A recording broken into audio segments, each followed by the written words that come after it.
TV network, the solution for humanity.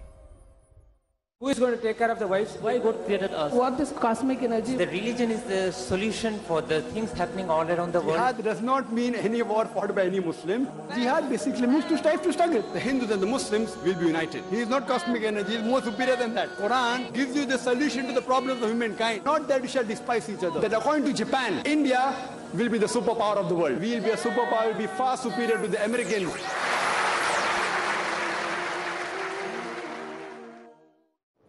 Alhamdulillah, wassalatu wassalam, ala rasulillah wa ala alihi wa sahbihi ajmain, amma ba'd. A'udhu billahi minash shaitanir rajim, bismillahir rahmanir rahim. Wa man ahsanu qawlan mimman da'a ila Allahi wa amila salihan qala innani minal muslimin. Rabbi shrah li sadri wa yassir li amri wahlul 'uqdatam min lisani yafqahu qawli. সবাইকে স্বাগত জানাই Islamic সম্ভাষণে। আসসালামু আলাইকুম ওয়া রাহমাতুল্লাহি ওয়া বারাকাতুহু। আল্লাহর দয়া, শান্তি ও রহমত আপনাদের সবার উপর বর্ষিত হোক। আপনারা ইসলাম ও কম্পারেটিভ রিলিজিয়নের উপরে যে কোনো প্রশ্ন করতে পারেন। যদি কেউ প্রশ্ন করতে চান তাহলে করতে পারেন। হ্যাঁ ভাই। আসসালামু আলাইকুম। ওয়ালাইকুম আসসালাম রহমতুল্লাহ। কিছুদিন আগে ডেনমার্কে একটা ঘটনা ঘটেছিল কিছু কার্টুন নিয়ে। পৃথিবী জুড়ে সবাই এটা নিন্দা করেছিল। সেখানে নবী মুহাম্মদ সাল্লাল্লাহু আলাইহি সাল্লামকে ব্যঙ্গ করে কিছু কার্টুন ছাপা হয়েছিল। আর এখানে আমাদের কি করা উচিত যখন এমন ঘটনা ঘটে যেটা আমাদের জন্য অপমানজনক? এরকম একটা ঘটনা ঘটেছিল কয়েক মাস আগে ডেনমার্কে, তারপর কয়েক সপ্তাহ আগে আবার ছাপানো হয়েছে নবীজির বিরুদ্ধে। ঘটনাটা এরকম যে 2005 সালের 30শে সেপ্টেম্বর একটা ড্যানিশ খবরের কাগজে ছাপা হয়েছিল 12টা কার্টুন নবীজি মুহাম্মদ সাল্লাল্লাহু আলাইহি ওয়াসাল্লামের ক্যারিকেচার, যেগুলো ব্যঙ্গ করে আঁকা হয়েছিল, অপমানজনক ছিল। কার্টুনগুলো নবীজিকে অবমাননা করেছিল। একটা কার্টুনে ছিল তিনি একটা পাগড়ি পরে আছেন, তার উপরে একটা টাইম বোম। এছাড়া বাকি কার্টুনগুলো একই রকম ছিল। আপনার প্রশ্ন ছিল যে আমরা মুসলিমরা এসব ক্ষেত্রে কিভাবে আমাদের প্রতিক্রিয়া জানাবো। এরকম ঘটনা আগেও ঘটেছে। সালমান রুশদিকে নিয়ে এমন হয়েছে, তাসলিমা নাসরিনকে নিয়েও হয়েছে, আমেরিকাতেও এমন হয়েছে, নবীজিকে ব্যঙ্গ করা হয়েছিল। আর টাইম ম্যাগাজিনে ছাপানো একটা রিপোর্ট অনুযায়ী ছাপানো হয়েছিল 1979 সালের 16 এপ্রিলে যে গত 150 বছরের মধ্যে 1800 থেকে 1950 সালের মধ্যে ইসলামের বিরুদ্ধে 60,000-এর বেশি বই লেখা হয়েছে। তার মানে প্রতিদিন একটারও বেশি বই লেখা হয়েছে এই 150 বছরের মধ্যে। 9/11-এর পরে এই জিনিসটা অনেক বেড়ে গেছে। হয়তো একদিনে কয়েকটা বই লেখা হয়েছে। প্রত্যেকদিন অনেক আর্টিকেলও ছাপা হয় পুরো পৃথিবী জুড়ে। হতে পারে ইন্টারনেটে, হতে পারে খবরের কাগজে, হতে পারে স্যাটেলাইট চ্যানেলে, অথবা হতে পারে কোনো বই বা বুকলেট। এটার পরিমাণ অনেক বেড়ে গেছে। এখন মুসলিমরা কিভাবে জবাব দেবে যখন যখন এরকম অপমানজনক কিছু মিডিয়ায় প্রচার করা হয়, হতে পারে টেলিভিশনে, হতে পারে প্রিন্ট মিডিয়ায় ইত্যাদি, সেখানে হয়তো আমাদের নবীজিকে অপমান করা হচ্ছে। মুসলিমরা কিভাবে প্রতিবাদ জানাবে? এখানে এক একজন এক এক মত দেবেন। তবে আমার কাছে জিজ্ঞেস করলে আমি বলবো, যদি আপনি সামগ্রিকভাবে দেখেন মুসলিমরা যেভাবে প্রতিবাদ জানাতে পারে, এ ধরনের ঘটনা ঘটলে, ইসলামের বিরুদ্ধে অপমানজনক কিছু প্রচার করা হলে, নবীজিকে ব্যঙ্গ করা হলে, প্রতিবাদের পদ্ধতিকে মোট 6 ভাগে ভাগ করা যায়। কিভাবে জবাব দেবেন? প্রথম পদ্ধতিটা হলো মিডিয়ায় উত্তর দেয়া, ভুল ধারণাটা ভাঙার চেষ্টা করেন। আর স্যাটেলাইট টেলিভিশন এজন্য খুব ভালো একটা মিডিয়া। এছাড়াও আছে খবরের কাগজ, ম্যাগাজিন, বই লিখতে পারেন, ইন্টারনেটে লিখতে পারেন, বুকলেট বিলি করতে পারেন। তাহলে 1 নম্বর, মিডিয়ায় উত্তর দেন, ভুল ধারণাটা ভেঙে দেন। পৃথিবীর যে কোনো দেশে এই ঘটনা ঘটুক, হোক সেটা কোনো মুসলিম দেশ বা অমুসলিম দেশ, ইসলামকে ব্যঙ্গ করা হলে, নবীজিকে ব্যঙ্গ করা হলে, সেটা পৃথিবীর যেখানেই ঘটুক, যে কোনো মুসলিম এটার প্রতিবাদ করতে পারবে, হোক সেটা কোনো মুসলিম দেশ বা অমুসলিম দেশ। তাহলে প্রথম নিয়মে পৃথিবীর যে কোনো জায়গায় প্রতিবাদ জানাতে পারেন।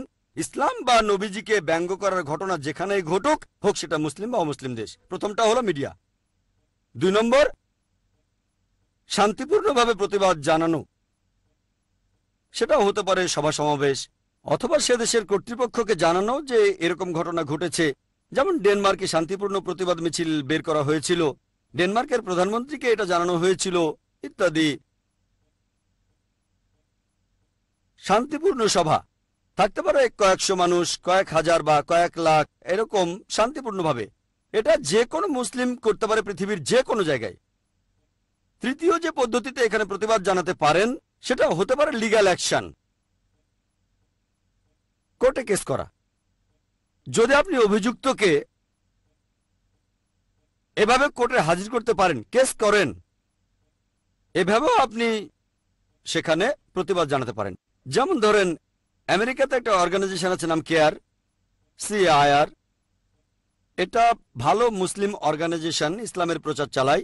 এখানে একটা উদাহরণ দেই, হয়তো আপনারা নাইক কোম্পানির নাম শুনেছেন, অনেকে বলে নাইকি, NIKE। এই কোম্পানি খেলাধুলার সামগ্রী বানায়, টি-শার্ট, জুতা ইত্যাদি। তারা একবার একটা জুতা বানালো যার পেছনে আরবির মতো কিছু লেখা, মনে হতে পারে আল্লাহ। জুতার পেছনের দিকে যদি পেছন থেকে দেখেন মনে হবে আল্লাহ লেখা। লেখাটা জুতার পেছনে, আর এটা অপমানজনক। তখন কি হলো, কেয়ার একটা কেস করে দিল। কেসটা কোর্টে যাওয়ার আগেই জুতার কোম্পানি মধ্যস্থতা করেছিল। তারা $17 মিলিয়ন জরিমানা দিয়েছিল। এরকমই হবে বোধহয় $17 মিলিয়ন। কেয়ার সেই টাকা দিয়ে সেখানকার মুসলিমদের জন্য অনেক কাজ করেছিল। তারা মুসলিমদের জন্য পার্ক বানিয়েছিল, স্কুল বানিয়েছিল। এরকমই এই কেয়ার কোম্পানি একটা মুসলিম অর্গানাইজেশন কেস করলো। তবে কেসটা কোর্টে যায়নি, কারণ তাহলে আরো জরিমানা হতো। বাইরে মধ্যস্থতা হয়েছিল। সে যাই হোক, হতে পারে তারা কোর্টের আদেশে জরিমানা দিল বা মধ্যস্থতা হলো। জরিমানা দিয়েছিল $17 মিলিয়ন। মাশাল্লাহ, টাকার পরিমাণ অনেক অনেক টাকা, 80 কোটি রুপিরও বেশি। চিন্তা করতে পারেন, $17 মিলিয়ন। জুতোগুলো সরিয়ে ফেললো নাইকি কোম্পানি, জুতোগুলো সরিয়ে ফেললো, নতুন আর বানালো না। এরকম লিগ্যাল অ্যাকশন। তাহলে এরকম কোনো ঘটনা ঘটলে কোর্টে গিয়ে কেস করতে পারেন। তবে কিছু দেশে কাজ হবে না, যেমন ইন্ডিয়ায় কেস করে ফল পাওয়ার সম্ভাবনা খুবই কম। অবস্থা এরকম যে কেস চলবে 10 বছর বা 20 বছর। তাহলে দেশটাকেও দেখতে হবে। আমেরিকায় আইন খুবই কড়া, নিয়ম কানুন আছে, ফলও পেতে পারেন। এটা পরিস্থিতি বলে দেবে। প্রথম আর দ্বিতীয় পদ্ধতিটা পৃথিবীর যে কোনো জায়গায় করা যায়। মিডিয়ায় উত্তর দেয়া, ভুল ধারণা ভেঙে দেয়া, চিঠি লেখা, বই ছাপানো যে আমাদের নবীজি সাল্লাল্লাহু আলাইহি ওয়াসাল্লাম আসলে কেমন ছিলেন। 2 নম্বর শান্তিপূর্ণ প্রতিবাদ। 3 নম্বর লিগ্যাল অ্যাকশন, কোর্টে কেস করা। সেই দেশে কেস করে যদি লাভ হয়, লাভ না হলেও অন্তত চেষ্টা করে দেখতে পারেন। এভাবে মানুষকে সচেতন করার চেষ্টা করেন। 4 নম্বর পদ্ধতিটা অর্থনৈতিকভাবে চাপ দেয়া অথবা ব্যবসায়িক চাপ। এটা হয়তো সব দেশে প্রয়োগ করা যাবে না, তবে এটা করতে পারেন যে সেই দেশের পণ্য সামগ্রী যেগুলো বয়কট করা যেতে পারে, যদি সে দেশে ঘটনা ঘটে, অথবা ধরেন সে দেশের প্রধানমন্ত্রী এটা নিন্দা করছে না, সমর্থন করছে, তার মানে তিনিও এটার একটা অংশ, তাহলে বয়কট করেন। যেমন আপনারা হয়তো জানেন, উপসাগরীয় যুদ্ধের সময় মধ্যপ্রাচ্যের অনেক দেশে আমেরিকান পণ্য সামগ্রী বয়কট করা হয়েছিল। সে সময় আমেরিকার অর্থনৈতিক অনেক ক্ষতি হয়েছিল। এটা হলো অর্থনৈতিক চাপ দেয়া বা পণ্য বয়কট করা। এটাতে কেউ আপত্তি জানাবে না। তবে এটাও পরিস্থিতির উপর নির্ভর করে। ধরেন এখন বললাম আমরা আমেরিকার পণ্য বয়কট করব, কিন্তু আমরা সংখ্যায় কম, কোনো লাভ হবে না। যদি এটা ফলপ্রসূ হয়, অর্থনীতিতে প্রভাব ফেলে, করেন। এটা হলো 4র্থ পদ্ধতি। 5ম হতে পারে রাজনৈতিক চাপ দেয়া।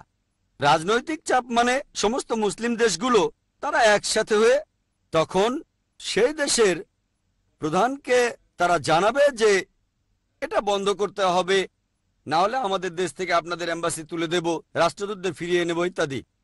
তাহলে এটা হলো 5 নম্বর পদ্ধতি, রাজনৈতিক চাপ সরাসরি। প্রধানমন্ত্রীরা আলোচনা করবেন, প্রেসিডেন্টরা আলোচনা করবেন, রাজনৈতিক আলোচনা যে এই কাজ বন্ধ করতে হবে, ক্ষমা চাইতে হবে, তা না হলে রাজনৈতিকভাবে বয়কট করা হবে। সর্বশেষ 6 নম্বর পদ্ধতি, প্রতিবাদ করা বা এমন কিছু আঘাত করে। যেমন ধরেন লোকজন এমন করলো যে আগুন ধরিয়ে দিল, এম্বাসিতে পাথর মারলো, কেউ হয়তো এমন কাজ করলো যে একটা বোমা ফাটিয়ে দিল, এমন হচ্ছে।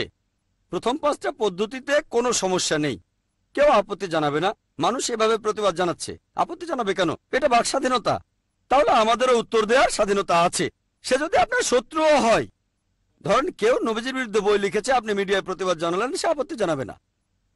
এই 6 নম্বর পদ্ধতিতে যদি বিক্ষোভ প্রদর্শন করেন, এটা যদি খুব মারাত্মক না হয়, কিছু মনে করবে না, যদি সেটা ক্ষতিকর কিছু না হয়, যেমন ফ্ল্যাগ পুড়িয়ে দিলাম, কাজ হতে পারে নাও হতে পারে, তবে আপত্তি করবে না। 6 নম্বর পদ্ধতিতে বিক্ষোভ প্রদর্শন এমন হলে সমস্যা নেই। তবে যদি এমন হয় সেই দেশের কাউকে ধরলেন, তাকে আটক করে রাখলেন, তারপর অত্যাচার করলেন অথবা মেরে ফেললেন, ইসলাম এটা নিষিদ্ধ। একজন আমেরিকানকে কিডন্যাপ করলাম, এবার তাকে মেরে ফেলবো অথবা আমি একটা বোমা ফাটাবো, ইসলাম এটা নিষিদ্ধ। প্রথম 5টা পদ্ধতির কথা যদি বলেন, মুসলিমরা আপত্তি করবে না, অমুসলিমরা আপত্তি করবে না। 6 নম্বরটা শক্তি প্রয়োগ করা, ফ্ল্যাগ পুড়িয়ে দেয়া, কুশপুত্তলিকা পোড়ানো। বেশিরভাগ মানুষ আপত্তি করবে না, ইসলামও এটাকে পুরোপুরি হারাম বলবে না। তবে 6 নম্বর পদ্ধতিটা যদি মারাত্মক হয়ে যায়, যে নিরীহ কাউকে ধরলেন আর মেরে ফেললেন, আল্লাহ পবিত্র কোরআনে সূরা মাইদার 32 নম্বর আয়াতে বলেছেন, যদি কেউ কোনো মানুষকে হত্যা করে, যদি সেটা খুনের অপরাধ বা বিশৃঙ্খলা করার অপরাধ না হয়, তাহলে সে যেন পুরো মানুষ জাতিকে হত্যা করলো। যদি কোনো মানুষকে মেরে ফেলেন, হোক মুসলিম বা অমুসলিম, যদি সেটা খুন বা বিশৃঙ্খলা করার অপরাধে না হয়, তাহলে আপনি পুরো মানুষ জাতিকেই হত্যা করলেন। আর যদি কাউকে বাঁচান, তাহলে পুরো মানুষ জাতিকে বাঁচালেন। যদি সত্যিকারের দায়ী লোকদের ধরতে পারেন, তাহলে সেটা আলাদা কথা। কিন্তু কোন দেশের নিরীহ কোনো লোককে ধরলেন, ইসলাম এটা সম্পূর্ণ নিষিদ্ধ। যদি আপনি আসল অপরাধীকে ধরতে পারেন, যদি সেটা ইসলামী দেশে হয়, তাহলে তাকে ইসলামী শরিয়া অনুযায়ী শাস্তি দেন, আমার আপত্তি থাকবে না। তাহলে মুসলিমরা এইভাবে প্রতিক্রিয়া জানাতে পারে। এখন এই ঘটনাটা ডেনমার্কে যেটা ঘটেছিল, আমাদের নবীজি সাল্লাল্লাহু সাল্লামের 12টা কার্টুন ছাপা হয়েছিল 2005-এর 30শে সেপ্টেম্বর একটা খবরের কাগজে, আর এটা ছিল ডেনমার্কের স্থানীয় কাগজ। তখন সেখানকার মুসলিম নেতারা তারা একসাথে হলো, এটা নিয়ে আলোচনা করলো। মুসলিম রাষ্ট্রদূতরা একসাথে হলো। 3 সপ্তাহ পরে তারা প্রধানমন্ত্রীর কাছে গেল। তারা সেখানে বলল, এটা ঠিক না, অপমানজনক, বন্ধ করতে হবে। প্রধানমন্ত্রী হালকাভাবে নিলেন, কোনো পদক্ষেপই নিলেন না, তিনি গায়ে মাখলেন না। ঠিক আছে দেখব, কিন্তু গায়ে মাখলেন না। 2006-এর 20শে জানুয়ারি, 3 মাস পরে এই কার্টুনগুলো ছাপানো হলো নরওয়েতে। তখন অনেক মুসলিমে আমাকে বলেছিল যে এটা কি ঠিক হচ্ছে, সবাই যেভাবে বিক্ষোভ জানাচ্ছে, প্রতিবাদ করছে, ইত্যাদি ইত্যাদি। আমি বলেছিলাম যে ছোট থাকতেই যদি এটাকে ছেটে না ফেলেন, এটা বাড়তে থাকবে। তারপর এক সময় আমরা জানতে পারলাম এই ঘটনাটা জানুয়ারিতে ঘটার আগে সেপ্টেম্বর মাসে একবার ঘটে গেছে, আর সেখানকার মুসলিমরা শান্তিপূর্ণভাবে প্রধানমন্ত্রীর কাছে গিয়েছিল। তিনি বলেছিলেন এটা বাক স্বাধীনতা, আমি কি করব, ব্যাপারটা গায়ে মাখাননি। তারপর এই কার্টুনগুলো ইউরোপের আরেকটা দেশ নরওয়েতে ছাপানো হলো, নরওয়ের খবরের কাগজে ছাপলো। 2006-এর 20শে জানুয়ারি 4টা জার্মান পেপারে এই কার্টুনগুলো ছাপানো হলো। নবীজিকে ব্যঙ্গ করে, ক্যারিকেচার, সবগুলো বর্ণনা দেব না, তাহলে অনেক সময় লেগে যাবে। এটুকু বলতে পারি যে একটা কার্টুনে আঁকা ছিল নবীজির মাথায় টাইম বোমা, একটা হাতে তরবারি, ইত্যাদি ইত্যাদি। সবগুলোর বর্ণনা দিচ্ছি না। এই কার্টুনগুলো আবার ছাপানো হলো, প্রথমে নরওয়েতে, তখনই খুব হইচই হলো। তারপরে জার্মানিতে 4টা জার্মান পেপারে ছাপানো হলো, তারপর ফ্রান্সে ছাপানো হলো, তারপর হাঙ্গেরিতেও ছাপানো হলো। তারপর মাত্র 1 সপ্তাহের মধ্যেই পুরো মুসলিম বিশ্বের সবাই এটার প্রতিবাদ জানালো, মাশাআল্লাহ। আর মুসলিমরা তখন প্রতিবাদ করেছিল 6টা পদ্ধতিতেই। মিডিয়াতে উত্তর দেওয়া হয়েছিল, ইন্টারনেটে এগুলো দেখবেন, উত্তরগুলো বিভিন্ন ম্যাগাজিনে দেখবেন, বিভিন্ন স্যাটেলাইট চ্যানেলে, মাশাআল্লাহ সবাই প্রতিবাদ করেছে। এরপর দ্বিতীয় পদ্ধতিটা শান্তিপূর্ণভাবে প্রতিবাদ, অনেক জায়গায় হয়েছে, অনেক জায়গায় শান্তিপূর্ণভাবে মিছিল করা হয়েছে, পাকিস্তান, বাংলাদেশ, ইন্দোনেশিয়া, মধ্যপ্রাচ্য, শান্তিপূর্ণ প্রতিবাদ। তৃতীয় পদ্ধতি লিগ্যাল অ্যাকশন নেয়া। আলহামদুলিল্লাহ তখন সৌদি আরবে 500-রও বেশি আইনজীবী একটা আন্তর্জাতিক কমিটির সুপারিশ করেছিল, ভবিষ্যতে যদি কেউ ইসলাম বা নবীজিকে ব্যঙ্গ করে, তার বিরুদ্ধে আন্তর্জাতিক আদালতে মামলা করা হবে। এটা ছিল তৃতীয় পদ্ধতি। 4 নম্বর অর্থনৈতিকভাবে বয়কট করা। আর মাশাআল্লাহ অর্থনৈতিক চাপ। আর ঠিক তখনই পরিসংখ্যান বলে মধ্যপ্রাচ্যের দেশগুলো ডেনমার্কের পণ্য নিষিদ্ধ করেছিল। কুয়েত একাই প্রতি বছর ডেনমার্ক থেকে $170 মিলিয়ন পণ্য আমদানি করত। ডেনমার্ক প্রতি বছর শুধু কুয়েতে $170 মিলিয়ন পণ্য রপ্তানি করত। আর পুরো মধ্যপ্রাচ্যে প্রায় $800 মিলিয়ন। কিছু পরিসংখ্যান বলে বছরে $100 কোটি। চিন্তা করেন, প্রায় $800 মিলিয়ন লোকসান ডেনমার্কের জন্য প্রতি বছর, একটা বিশাল ক্ষতি। ডেনমার্ক দেশটাকে দেখেন, ছোট্ট একটা দেশ, এদের প্রধান পণ্য হলো দুগ্ধজাত পণ্য, দুধ, মাখন। শুধু মধ্যপ্রাচ্যে, মুসলিম সবগুলো দেশের কথা বলছি না, সবগুলোকে ধরলে কয়েকশো কোটি ডলার হবে। মধ্যপ্রাচ্যে কি হলো, সেখানে বিভিন্ন সুপার মার্কেটে দেখা গেল সেই মার্কেটের যারা মালিক তারা তখনই বলল ডেনমার্কের দুগ্ধজাত পণ্য নিষিদ্ধ।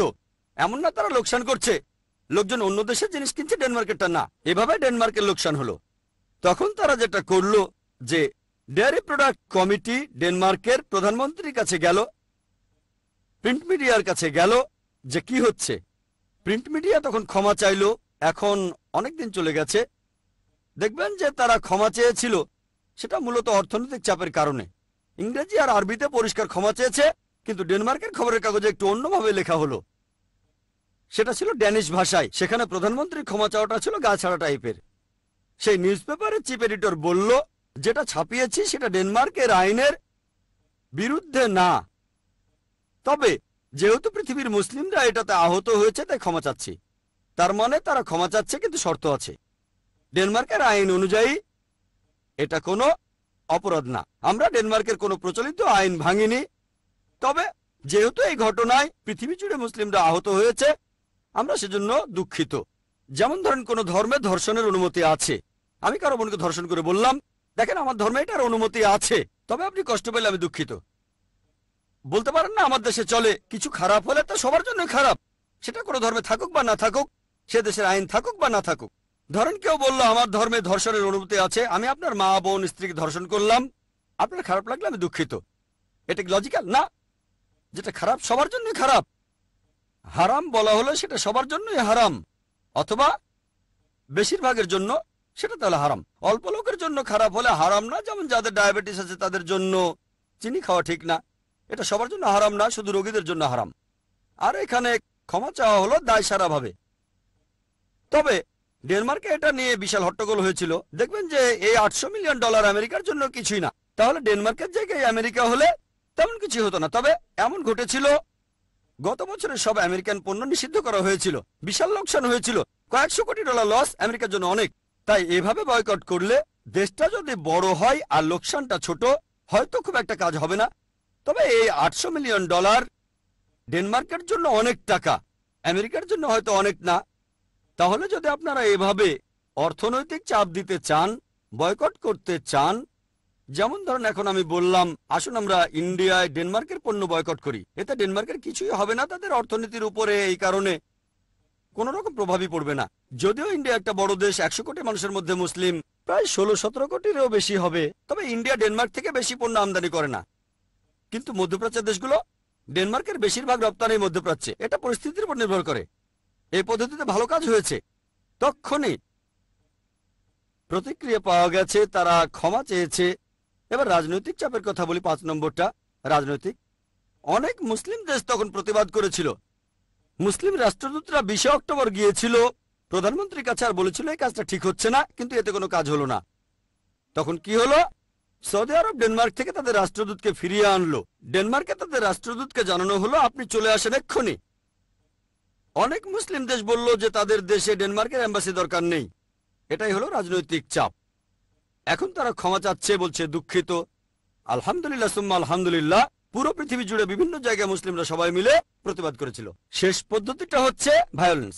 এটা বিভিন্ন দেশে হয়েছে, যেমন ইন্দোনেশিয়া, তারা ডেনমার্কের এম্বাসিতে চড়াও হয়েছিল, সেখানে ভাঙচুরও করেছিল, পচা ডিম আর টমেটো ছুঁড়ে মেরেছিল। ইরাকে ডেনমার্কের ফ্ল্যাগ পায়ের নিচে ফেলে পালানো হয়েছিল, পুড়িয়েও ফেলেছিল। এ পর্যন্ত ভালো, ঠিক আছে। তবে কিছু জায়গায় যেমন প্যালেস্টাইনে এক জার্মান নাগরিককে ড্যানিশ ভেবে তারা কিডন্যাপ করেছিল, মৃত্যুর হুমকিও দিয়েছিল। পরে লোকটার পরিচয় জানতে পেরে প্যালেস্টাইন পুলিশের হাতে তুলে দিয়েছিল। এছাড়াও লন্ডনে তখন ব্যানার লাগানো হয়েছিল যে এটা যদি বন্ধ না করেন লন্ডনে আবার 7/7-এর মতো ঘটনা ঘটবে, তার মানে আবার আত্মঘাতী বোমা হামলা হবে।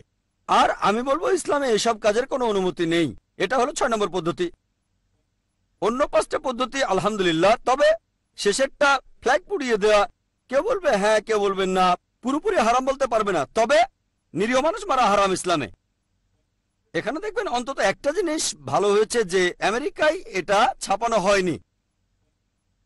ইংল্যান্ডের সরকার সে সময় ডেনমার্কের বিরুদ্ধে কথা বলেছে, অন্যান্য সব ইউরোপিয়ান দেশ বেশিরভাগই ডেনমার্ককে সমর্থন করেছে যে এটা বাক স্বাধীনতা। কিন্তু জ্যাক স্ট্র ফরেন মিনিস্টার ইংল্যান্ডের বলেছিলেন বাক স্বাধীনতা থাকবে, তার মানে এই না কোনো ধর্মকে আক্রমণ করবেন অথবা নিন্দা করবেন। আমেরিকাও একই কাজ করেছে, আমেরিকাও নিন্দা করেছে। কারণ এমনও হতে পারে অতীতে আমেরিকা আর ইংল্যান্ডে যেসব ঘটনা ঘটেছিল তারা আগের চেয়ে বুদ্ধিমান হয়েছে। আমি আগের কাজগুলো সমর্থন করছি না, তবে তারা বুঝেছে এইসব ক্যারিকাচারের কারণে কোটি কোটি ডলার লোকসান হচ্ছে। বিবিসিও নিন্দা করেছে। এইসব লোকজন বিশেষ করে আমেরিকায় আর ইংল্যান্ডে তারা ডেনমার্কের এই কাজটা প্রতিবাদ করেছিল, তারা মুসলিমদের পক্ষে বলেছিল। কিন্তু অন্য ইউরোপিয়ান দেশগুলো, জার্মানি, ইটালি, তারা বলল এটা বাক স্বাধীনতা, এতে সমস্যা কোথায়। কার্টুনটা ফ্রান্সেও ছাপা হয়েছিল। ফ্রান্সের সেই খবরের কাগজের চিফ এডিটরকে চাকরি থেকে বরখাস্ত করা হয়েছিল। ফ্রান্সের ভূমিকাটা ছিল নিরপেক্ষ। জর্ডানো কার্টুনটা ছাপা হয়েছিল এক মুসলিম লোক, তার মতে সে মুসলিমদের এটা জানাতে চেয়েছিল, সেও বরখাস্ত হয়েছিল। এখানে আমরা এভাবে প্রতিবাদ করব যাতে ইসলাম সম্পর্কে ভুল ধারণাগুলো ভাঙতে পারি। এখন যদি আমরা ভায়োলেন্সের পথে এগিয়ে যাই, নিরীহ মানুষ মারি, তাহলে ইসলাম ধর্মেরই বদনাম হবে। তাহলে আপনি যদি সব দিক বিবেচনা করে এভাবে উত্তর দেন, ইনশাল্লাহ ইনশাল্লাহ আল্লাহ পাশে থাকবেন, আর আমরাও তাহলে ভুল ধারণাগুলো ভেঙে দিতে পারবো আর ইসলামের প্রচার করতে পারবো। আশা করি উত্তরটা পেয়েছেন। হ্যাঁ ভাই। একবার একটা জুতোর মডেলে আরবি আয়াত বিসমিল্লাহির রহমানুর রহিম লেখা হলো, মুসলিমরা সবাই স্ট্রাইক করলো, এসব ঘটনা এখনো ঘটছে, সবাই আমাদের সাথে খেলছে। প্রথম প্রশ্ন। দ্বিতীয়টা হলো, এভাবে স্ট্রাইক করা বা হরতাল ডাকা ইসলাম এ ব্যাপারে কি বলে? কারণ এখানে অনেকেই ক্ষতিগ্রস্ত হচ্ছে যারা সরাসরি জড়িত নয়। যে দোকানে পাথর মারা হয়েছে তারাও হয়তো সরাসরি এর সাথে জড়িত নয়। ইসলাম ধর্ম এ ব্যাপারে কি বলছে? ভাই আপনি প্রশ্ন করলেন আর এটার উত্তর আমি আগেই দিয়েছি। আমি একটা জেনারেল উত্তর দিয়েছি, সেই উত্তরটার মধ্যে সবকিছুই পড়ে, সালমান রুশদি, তাসলিমা নাসরিন আর আমেরিকা সবকিছু। আমার উত্তরটা ছিল সামগ্রিক। তারপরে ডেনমার্কের ছাপানো সেই কার্টুনগুলো নিয়েও আমি বলেছিলাম, সেখানে বলেছিলাম যে 6 নম্বর ছিল ভায়োলেন্স। এই ভায়োলেন্সের ব্যাপারে তখন আমি বলেছিলাম, ফ্ল্যাগ পুড়িয়ে দিলেন, লোকে আপত্তি করতে পারে, তবে এটাকে হারাম বলবে না। অথবা ঢিল মেরে জানালার কাজ ভাঙলেন, সেই দেশের এম্বাসির জানালা যেটা অন্যায় করেছে, তবে অন্য কারো দোকানে আগুন ধরানোকে হারাম বলবো। অবশ্য যদি সেই ব্যাপারটার সাথে জড়িত কেউ, একেবারে সরাসরি জড়িত এমন কাউকে ধরতে পারেন, তাহলে ব্যাপারটা আলাদা। আপনি সেই দেশের কোন নাগরিককে কিডন্যাপ করে অত্যাচার করতে পারেন না, এটা হারাম। তাহলে দোকানে পাথর মারা এটা সম্পূর্ণ হারাম। যদি সেই দোকানদার অন্যায় কিছু করেছে সেজন্য পাথর মারছেন, তাহলে ঠিক আছে, তবে অন্য কাউকে আক্রমণ করা ঠিক না। এখানে যেটা করতে পারে না, আমি আগেও বলেছি, যদি সেই দেশ দায়ী হয়, প্রধানমন্ত্রী এটাকে সমর্থন করে, তার মানে প্রধানমন্ত্রীও জড়িত। প্রধানমন্ত্রী দায়ী, সেজন্য নিরীহ নাগরিককে মারতে পারেন না। খুব বেশি হলে ফ্ল্যাগ পোড়ানো, আমি বলছি না যে এটাও ঠিক, তবে ভায়োলেন্সটা যদি হয় ফ্ল্যাগ পুড়িয়ে দেয়া, এম্বাসিতে পচা ডিম ছুঁড়ে মারা, যদি ভায়োলেন্সটা এরকম হয়, সামান্য খুব একটা আপত্তি করবে না মানুষ। তবে চূড়ান্ত ভায়োলেন্সে নিরীহ মানুষ মারা, অত্যাচার করা, অথবা বাড়িঘর পুড়িয়ে দেয়া, অথবা দোকান পুড়িয়ে দেয়া, এগুলো হারাম ইসলামে। এমন করা আমার মতে সম্পূর্ণ ভুল। হ্যাঁ, আপনি মিডিয়ায় উত্তর দিতে পারেন, শান্তিপূর্ণভাবে প্রতিবাদ করেন, সমস্যা নেই।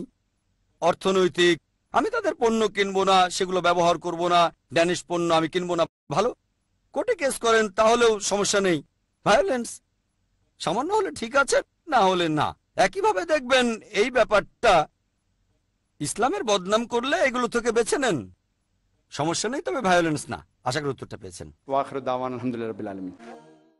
আলহামদুলিল্লাহ ওয়াসসালাতু ওয়াসসালাম আলা রাসূলিল্লাহ ওয়া আলা আলিহি ওয়া সাহবিহি আজমাইন, আম্মা বাদ। আউযু বিল্লাহি মিনাশ শাইতানির রাজীম, বিসমিল্লাহির রহমানির রহিম। উদু ইলা সাবরি রাব্বিকা বিল হিকমা ওয়াল মাউযিজাতিল হাসানা ওয়াজাদিল বিল্লাতি আহসান রব্বি ইশরাহ লি সাদরি ওয়া ইয়াসসির লি আমরি ওয়াহলুল উকদাতাম মিন লিসানি ইয়াফকাহু কাওলি। সবাইকে স্বাগত জানাচ্ছি ইসলামিক সম্ভাষণে। আসসালামু আলাইকুম ওয়া রাহমাতুল্লাহি ওয়া বারাকাতুহু।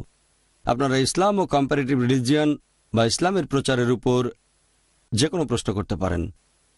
আসসালামু আলাইকুম ওয়া রাহমাতুল্লাহি ওয়া বারাকাতুহু। ওয়ালাইকুম আসসালাম ওয়া রাহমাতুল্লাহি ওয়া বারাকাতুহু। ভাই, গত বছরে আমার এক বান্ধবী ইসলাম গ্রহণ করেছে। বিশেষ কিছু কারণে সে বাসা থেকে চলে গেছে, যেহেতু তার পরিবার বিরোধিতা করেছিল। এখন সে থাকে অমুসলিম মহিলাদের সাথে, আর আলহামদুলিল্লাহ সেখানে সে দাওয়ার কাজ চালিয়ে যাচ্ছে। সে খুব ভয় পায়, আল্লাহ তাআলা যদি তাকে শেষ বিচারের দিনে প্রশ্ন করেন, তুমি আমার ধর্ম প্রচার করনি কেন? সে খুব ভয় পায়। তবে নিয়মিতভাবে দাওয়া দেওয়ার পরও সে তেমন কোনো সাড়া পাচ্ছে না। আপনি কি এ ব্যাপারে কিছু বলবেন? বোন, আপনি প্রশ্ন করলেন যে আপনার এক বান্ধবী ইসলাম ধর্ম গ্রহণ করেছেন, আর মুসলিম হওয়ার পর থেকে সে অমুসলিম বন্ধুদের কাছে ইসলাম ধর্মের কথা প্রচার করছে, তবে কোনো সাড়া পাচ্ছে না। তাহলে কি শেষ বিচারের দিনে দায়ী করা হবে তাকে? উত্তরটা আছে পবিত্র কোরআনে সূরা গাশিয়া অধ্যায় নম্বর 88 আয়াত 21। আল্লাহ বলেছেন, ফাযাক্কির ইন্নামা আনতা মুযাক্কির। আল্লাহ নবীকে বলছেন, তোমার কাজ হচ্ছে ধর্ম প্রচার করা, মনকে বদলানো, হেদায়েত করা, সেটা রয়েছে আল্লাহ সুবহানাহু ওয়া তাআলার হাতে।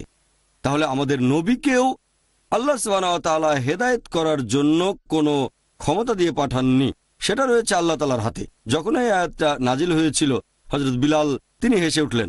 একটা হাদিসে আছে বিলাল হেসে উঠলেন। আরেক সাহাবী জিজ্ঞেস করলেন, হাসছো কেন? বিলাল বললেন, ভালো যে হেদায়েত করাটা আল্লাহর হাতে, তা না হলে আমি থাকতাম লিস্টের একেবারে শেষ দিকে। মানুষ তো ধর্মপ্রচার করে আত্মীয় স্বজনদের কাছে, গোত্রের লোকজন, সম্ভব হলে রাজা, যদি যাওয়ার ক্ষমতা থাকে সেখানে। বিলাল বললেন, ইসলামের এই নিয়মটা ভালো, তা না হলে আমি লিস্টের শেষ দিকে থাকতাম। হযরত বিলাল ছিলেন কালো, হাবসি, আবিসিনিয়ার। তাই আলহামদুলিল্লাহ, তাহলে বোন, মুসলিমদের দায়িত্ব হচ্ছে ধর্মপ্রচার করা। হেদায়েত করার ব্যাপারটা আল্লাহ সুবহানাহু ওয়া তাআলার হাতে। যদি সঠিকভাবে দাওয়াত দেন তাহলে সব পাবেন। সেই অমুসলিম ইসলাম ধর্ম গ্রহণ করুক বা না করুক, এমন কোনো নিয়ম নেই যে একজনকে মুসলিম বানাতেই হবে। এখন যদি আপনার কারণে কোনো অমুসলিম ইসলাম ধর্ম গ্রহণ করে তাহলে আপনি সব পাবেন আলহামদুলিল্লাহ। তবে দাওয়াত দেওয়ার ব্যাপারে যদি বলতে হয়, আমাদের দায়িত্ব ধর্মপ্রচার করা। যদি ধর্মপ্রচার করেন তাহলে শেষ বিচারের দিনে অবশ্যই আপনি বলতে পারবেন যে আমি দায়িত্ব পালন করেছি। হেদায়েত করা আল্লাহ তাআলার হাতে, তাই মূল কাজটা হচ্ছে দাওয়াত দেওয়া। তবে যতখানি পারা যায় আপনি চেষ্টা করবেন সবচেয়ে ভালো উপায় বলার, যেভাবে আল্লাহ এবং রাসূল দেখিয়েছেন। এতে করে আপনি ইনশাআল্লাহ বোন পেতে পারেন সর্বোচ্চ সওয়াব, আর ইনশাআল্লাহ আল্লাহ ভালো ফল দেবেন। আর অমুসলিমরা ইসলাম গ্রহণ করুক বা না করুক, আমরা চালিয়ে যাব, অন্যদের কাছেও প্রচার করব। মুসলিম হিসেবে এটাই আমাদের দায়িত্ব। আশা করি উত্তরটা পেয়েছেন। হ্যাঁ ভাই। বিয়ের আগে ডেটিং করা ইসলাম ধর্মে কি এটার অনুমতি আছে? আর আমাদের নবীর কোনো হাদিসে কি সমকামিতার শাস্তির কথা বলা হয়েছে, যে সমকামীরা কি ধরনের শাস্তি পাবে? ভাই প্রশ্ন করলেন যে বিয়ের আগে ডেটিং করার অনুমতি আছে কিনা, আর সমকামিতার শাস্তি কি হতে পারে, সমকামীদের কি শাস্তি দেওয়া হবে এটা বলা আছে কিনা। প্রথমেই আমি এখানে সমকামিতা সম্পর্কে বলছি, এটা সম্পূর্ণ হারাম। আল্লাহ পবিত্রকরণে বলেছেন যে তোমরা কি শয্যাসঙ্গী হিসেবে নারীর বদলে পুরুষ চাও। এখানে পুরুষদের বলা হয়েছে যে তোমরা কি নারীর বদলে পুরুষকে চাও। লুত নবীর গোত্র, কওমে লুত। এটা ইসলাম ধর্মে হারাম। সমকামিতা পুরুষ বা মহিলা পুরোপুরি হারাম। এছাড়াও শিশুদের সাথে যৌনতা হাদিস বলছে পুরোপুরি হারাম, এরকম কোনো অনুমতি নেই। এবারে বিয়ের আগে ডেটিং, ডেটিং বলতে এখনকার দিনে যেটা বোঝায়, আশেপাশে সাধারণত যেরকম ডেটিং দেখা যায় সেটার অনুমতি নেই। একটা মেয়ের সাথে বাইরে দেখা করা, তার সাথে পার্কে একা ঘোরাফেরা করা, তারপর মেয়েটার সাথে কথা বলেন, বোঝার চেষ্টা করা, অথবা দৃষ্টিভঙ্গি কেমন বোঝেন, তারপর সিনেমা হলে গিয়ে পেছনের সিটে বসা, সিনেমা দেখার নাম করে পেছনের সিটে বসা, এরকম আপনারা আশেপাশে যেসব জিনিস দেখতে পাবেন, ইসলামে এটার অনুমতি নেই। ইসলামে লাভ বিফোর ওয়েডিং নেই। LBW ক্রিকেট না, এখানে এটার মানে লাভ বিফোর ওয়েডিং। তবে হ্যাঁ, আমাদের প্রিয় নবী বলেছেন যে এটা করা সুন্নত, যে মেয়েটাকে বিয়ে করবে তাকে সে আগে দেখতে পাবে। একবার এক সাহাবী এসে নবীকে বললেন আমি বিয়ে করব। নবী বললেন তুমি কি সেই মেয়েটাকে দেখেছো? না। তাহলে দেখে এসো। ব্যাপারটা এরকম না যে কথা বলা যাবে না, এমন না যে পছন্দ করতে পারবেন না। নবী বলেছেন যখন কেউ বিয়ে করে তখন সে 4টা জিনিসের দিকে নজর দেবে। একটা হচ্ছে গুণ, দ্বিতীয়টা সম্পদ, আভিজাত্য আর সৌন্দর্য। সেরা হচ্ছে গুণ। আপনি পছন্দ করতে পারেন, যদি কেউ আপনাকে প্রস্তাব দেয়, কেউ আপনার কাছে আসলো, অথবা আপনি কারো ব্যাপারে জানতে পারলেন, হ্যাঁ আপনি দেখা করতে পারেন হবু জীবনসঙ্গীর সাথে, হবু জীবনসঙ্গী বা স্ত্রীর সাথে দেখা করতে পারেন। তবে যখন দেখা করবেন তখন যেন একজন মাহরাম থাকে সেখানে, হয় সেই ছেলের বোন অথবা মেয়ের ভাই। কারণ নবী বলেছেন যদি 2 জন নারী পুরুষ না মাহরাম কোনো বদ্ধ ঘরে থাকে, সেখানে তৃতীয় ব্যক্তি হচ্ছে শয়তান। তাই শালীনতা বজায় রাখবেন, সঠিকভাবে হিজাব পালন করবেন, অবশ্যই দেখা করতে পারবেন হবু স্বামী অথবা হবু স্ত্রীর সাথে। কথা বলেন, বোঝার চেষ্টা করেন, দৃষ্টিভঙ্গি জানার চেষ্টা করেন, কোনো সমস্যা নেই। কথা বলেন 1 বার 2 বার 3 বার, 1 ঘন্টা 2 ঘন্টা, সমস্যা নেই। তবে নির্জন কোথাও না, এমন না যে বাগানে আপনারা 2 জন, অথবা সিনেমা হলে, তারপর ম্যাকডোনাল্ডসে গেলেন। তবে যদি ইসলামিক শরিয়াগুলো মেনে চলেন অবশ্যই দেখা করতে পারবেন, পছন্দ করতে পারেন, বাদও দিতে পারেন। বাদ দিয়ে আপনি আবার একজনকে দেখতে পারেন, তবে সেটা হবে ইসলামিক শরিয়া অনুযায়ী। যদি এভাবে করা হয় কোনো সমস্যা নেই, আর সেটা করাই হচ্ছে সুন্নাহ। এরকম যদি ডেটিং বলেন তাহলে অনুমতি আছে, ইসলামিক ডেটিং এর অনুমতি আছে, অনইসলামিক ডেটিং এর অনুমতি নেই, যদি এটাকে ডেটিং বলেন। আশা করি উত্তরটা পেয়েছেন। এবার কোনো বোন কি প্রশ্ন করবেন? আপনার লেকচার শুনে আমি জানতে পেরেছি যে মুসলিমদের জন্য দাওয়া দেয়া খুবই গুরুত্বপূর্ণ। তবে একজন মুসলিম মহিলা, তাকে শালীনতা বজায় রাখতে হবে, ঘরের কাজ করতে হবে। আমার মতে এটা বেশ কঠিন কাজ। তারপর অমুসলিম মহিলাদের সাথে মেলামেশা করতে হবে। অনেকে আবার চুপচাপ থাকতেই পছন্দ করে। আপনি কি তাদের জন্য দাওয়া দেওয়ার ব্যাপারে কিছু বলবেন? বোন প্রশ্ন করলেন যে আমার লেকচার শোনার পরে জেনেছেন দাওয়া দেওয়া গুরুত্বপূর্ণ। বোন, দাওয়া দেওয়া বাধ্যতামূলক। গুরুত্বপূর্ণ ঠিক আছে, আর বাধ্যতামূলকও। মানে গুরুত্বপূর্ণ কাজগুলোর মধ্যে বাধ্যতামূলক ক্যাটাগরি। আপনার প্রশ্নটা হচ্ছে একজন মহিলা কিভাবে দাওয়া দিতে পারে, অমুসলিম মহিলাদের সাথে কিভাবে কথা বলতে হবে, তাকে শালীনতা বজায় রাখতে হবে। অনেক মানুষের ভুল ধারণা আছে যে দাওয়া দিতে গেলেই তাকে বাইরে যেতে হবে। ব্যাপারটা আসলে এরকম না বোন। অনেক মহিলা আছেন যারা শালীনতা বজায় রাখেন, আধুনিক, আর পাশাপাশি দাওয়া দিচ্ছেন আলহামদুলিল্লাহ। যে চুপচাপ থাকতে পছন্দ করে সে কিভাবে দাওয়া দেবে? অনেকের ভুল ধারণা আছে যে দাওয়া মানে শুধু লেকচার দেয়া, শুধু লেকচার দেওয়াই নয় বোন, দাওয়ার বিভিন্ন টাইপ আছে। আপনি একজনের সাথে কথা বলতে পারেন, বাসায় বসে আলোচনা করতে পারেন, চিঠি লিখতে পারেন, ইমেল পাঠাতে পারেন। আর দাওয়া দেওয়ার ব্যাপারে যদি বলতে হয়, দুইজন কথা বলছেন, তখন দুজনেই পুরুষ বা দুজনেই মহিলা হলে ভালো হয়। বেশিরভাগ ক্ষেত্রে প্রয়োজন হলে বিপরীত লিঙ্গের সাথে কথা বলা যায়, মাহরামের সাথে। তবে আপনি যদি ইসলামিক শরিয়াগুলো ভালোভাবে জেনে থাকেন, ঘরে বসেও তাহলে দাওয়া দিতে আপনি পারেন। আপনি চুপচাপ থাকেন, ভালো। আপনার হয়তো কথা বলার তেমন অভ্যেস নেই, হয়তো লজ্জা পাবেন বা অস্বস্তি লাগতে পারে, তবে আপনাদের কারো অবস্থা হয়তো ততটা খারাপ না যতটা আমার ছিল। তোতলা ছিলাম আমি, কারোর সাথে কথা বলতে গেলেই আমি তোতলাতাম। জিজ্ঞেস করা হলো আপনার নাম কি, আমি বলতাম জাকির, এরকমই ছিলাম। এটা প্রায় 12 বছর আগের কথা। আর আলহামদুলিল্লাহ আল্লাহ রাস্তা খুলে দিয়েছেন। আমি মেডিকেল কলেজ থেকে পাশ করেছি, তারপর গত 12 বছর ধরে আমি দাওয়ার ফিল্ডে আছি মাশাআল্লাহ। আমি আগের প্রশ্নের উত্তরও কথাটা বলেছিলাম, যদি আপনি আল্লাহ সুবহানাহু ওয়া তাআলার পথে জিহাদ করেন, চেষ্টা করেন, আল্লাহ আপনার রাস্তা খুলে দেবেন, আপনি যাই হন না কেন। বেশিরভাগ মানুষই, মানে 99.99% যারা দাওয়া দিতে চান, আমি শুরুতে যেমন ছিলাম তার চেয়ে সবাই ভালো আছেন। এটা একটা উদাহরণ। আল্লাহ সাহায্য করেছেন। আল্লাহ সাহায্য করলে কেউ হারাতে পারবে না, আর আল্লাহ ত্যাগ করলে কেউ সাহায্য করতে পারে না। অতএব মুমিনরা নির্ভর করুক আল্লাহ সুবহানাহু ওয়া তাআলার উপর। এটা আছে সূরা আলে ইমরান অধ্যায় 3 আয়াত নম্বর 160। তাহলে বোন শুরু করেন। যদি মনে করেন কথা বলতে চাচ্ছেন না, মিশতে চাচ্ছেন না, চুপচাপ থাকতে চাচ্ছেন, তারপরে শুরু করেন, আর ইনশাআল্লাহ আল্লাহ সাহায্য করবেন। ব্যাপারটা এরকম না যে একজন মহিলা শালীনতা বজায় রেখে দাওয়া দিতে পারবেন না। অনেকের ভুল ধারণা আছে শালীন মানে ঘরে থাকতে হবে বসে। শালীনতা মানে শালীনতা, ঘরের ভেতরে বা বাইরে মেনে চলবেন ইসলামিক শরিয়া, দৃষ্টি নিচু রাখবেন। সত্যি বলতে একজন শালীন মহিলা অনেক ভালোভাবে দাওয়া দিতে পারবে একজন অশালীন মহিলার চেয়ে। একজন ভদ্র মহিলা বাইরে যাচ্ছে ইসলামিক নিয়মকানুন মেনে, এটাই তো একটা দাওয়া। তারপর যখন ধর্মপ্রচার করে, কথা বলে, পরোক্ষ দাওয়া। আজ সকালে আমি আমাদের মহিলা টিচারদের ভয়েস মডুলেশনের জন্য বেশ কয়েকজন ট্রেনারের সাথে কথা বলেছিলাম, আর আমরা বোম্বের সেরা লোকদের হায়ার করছি। সকালে আমরা বেশ কয়েকজনের ইন্টারভিউ নিয়েছি, আমার বোন এবং আমি, এরা সবাই মহিলা।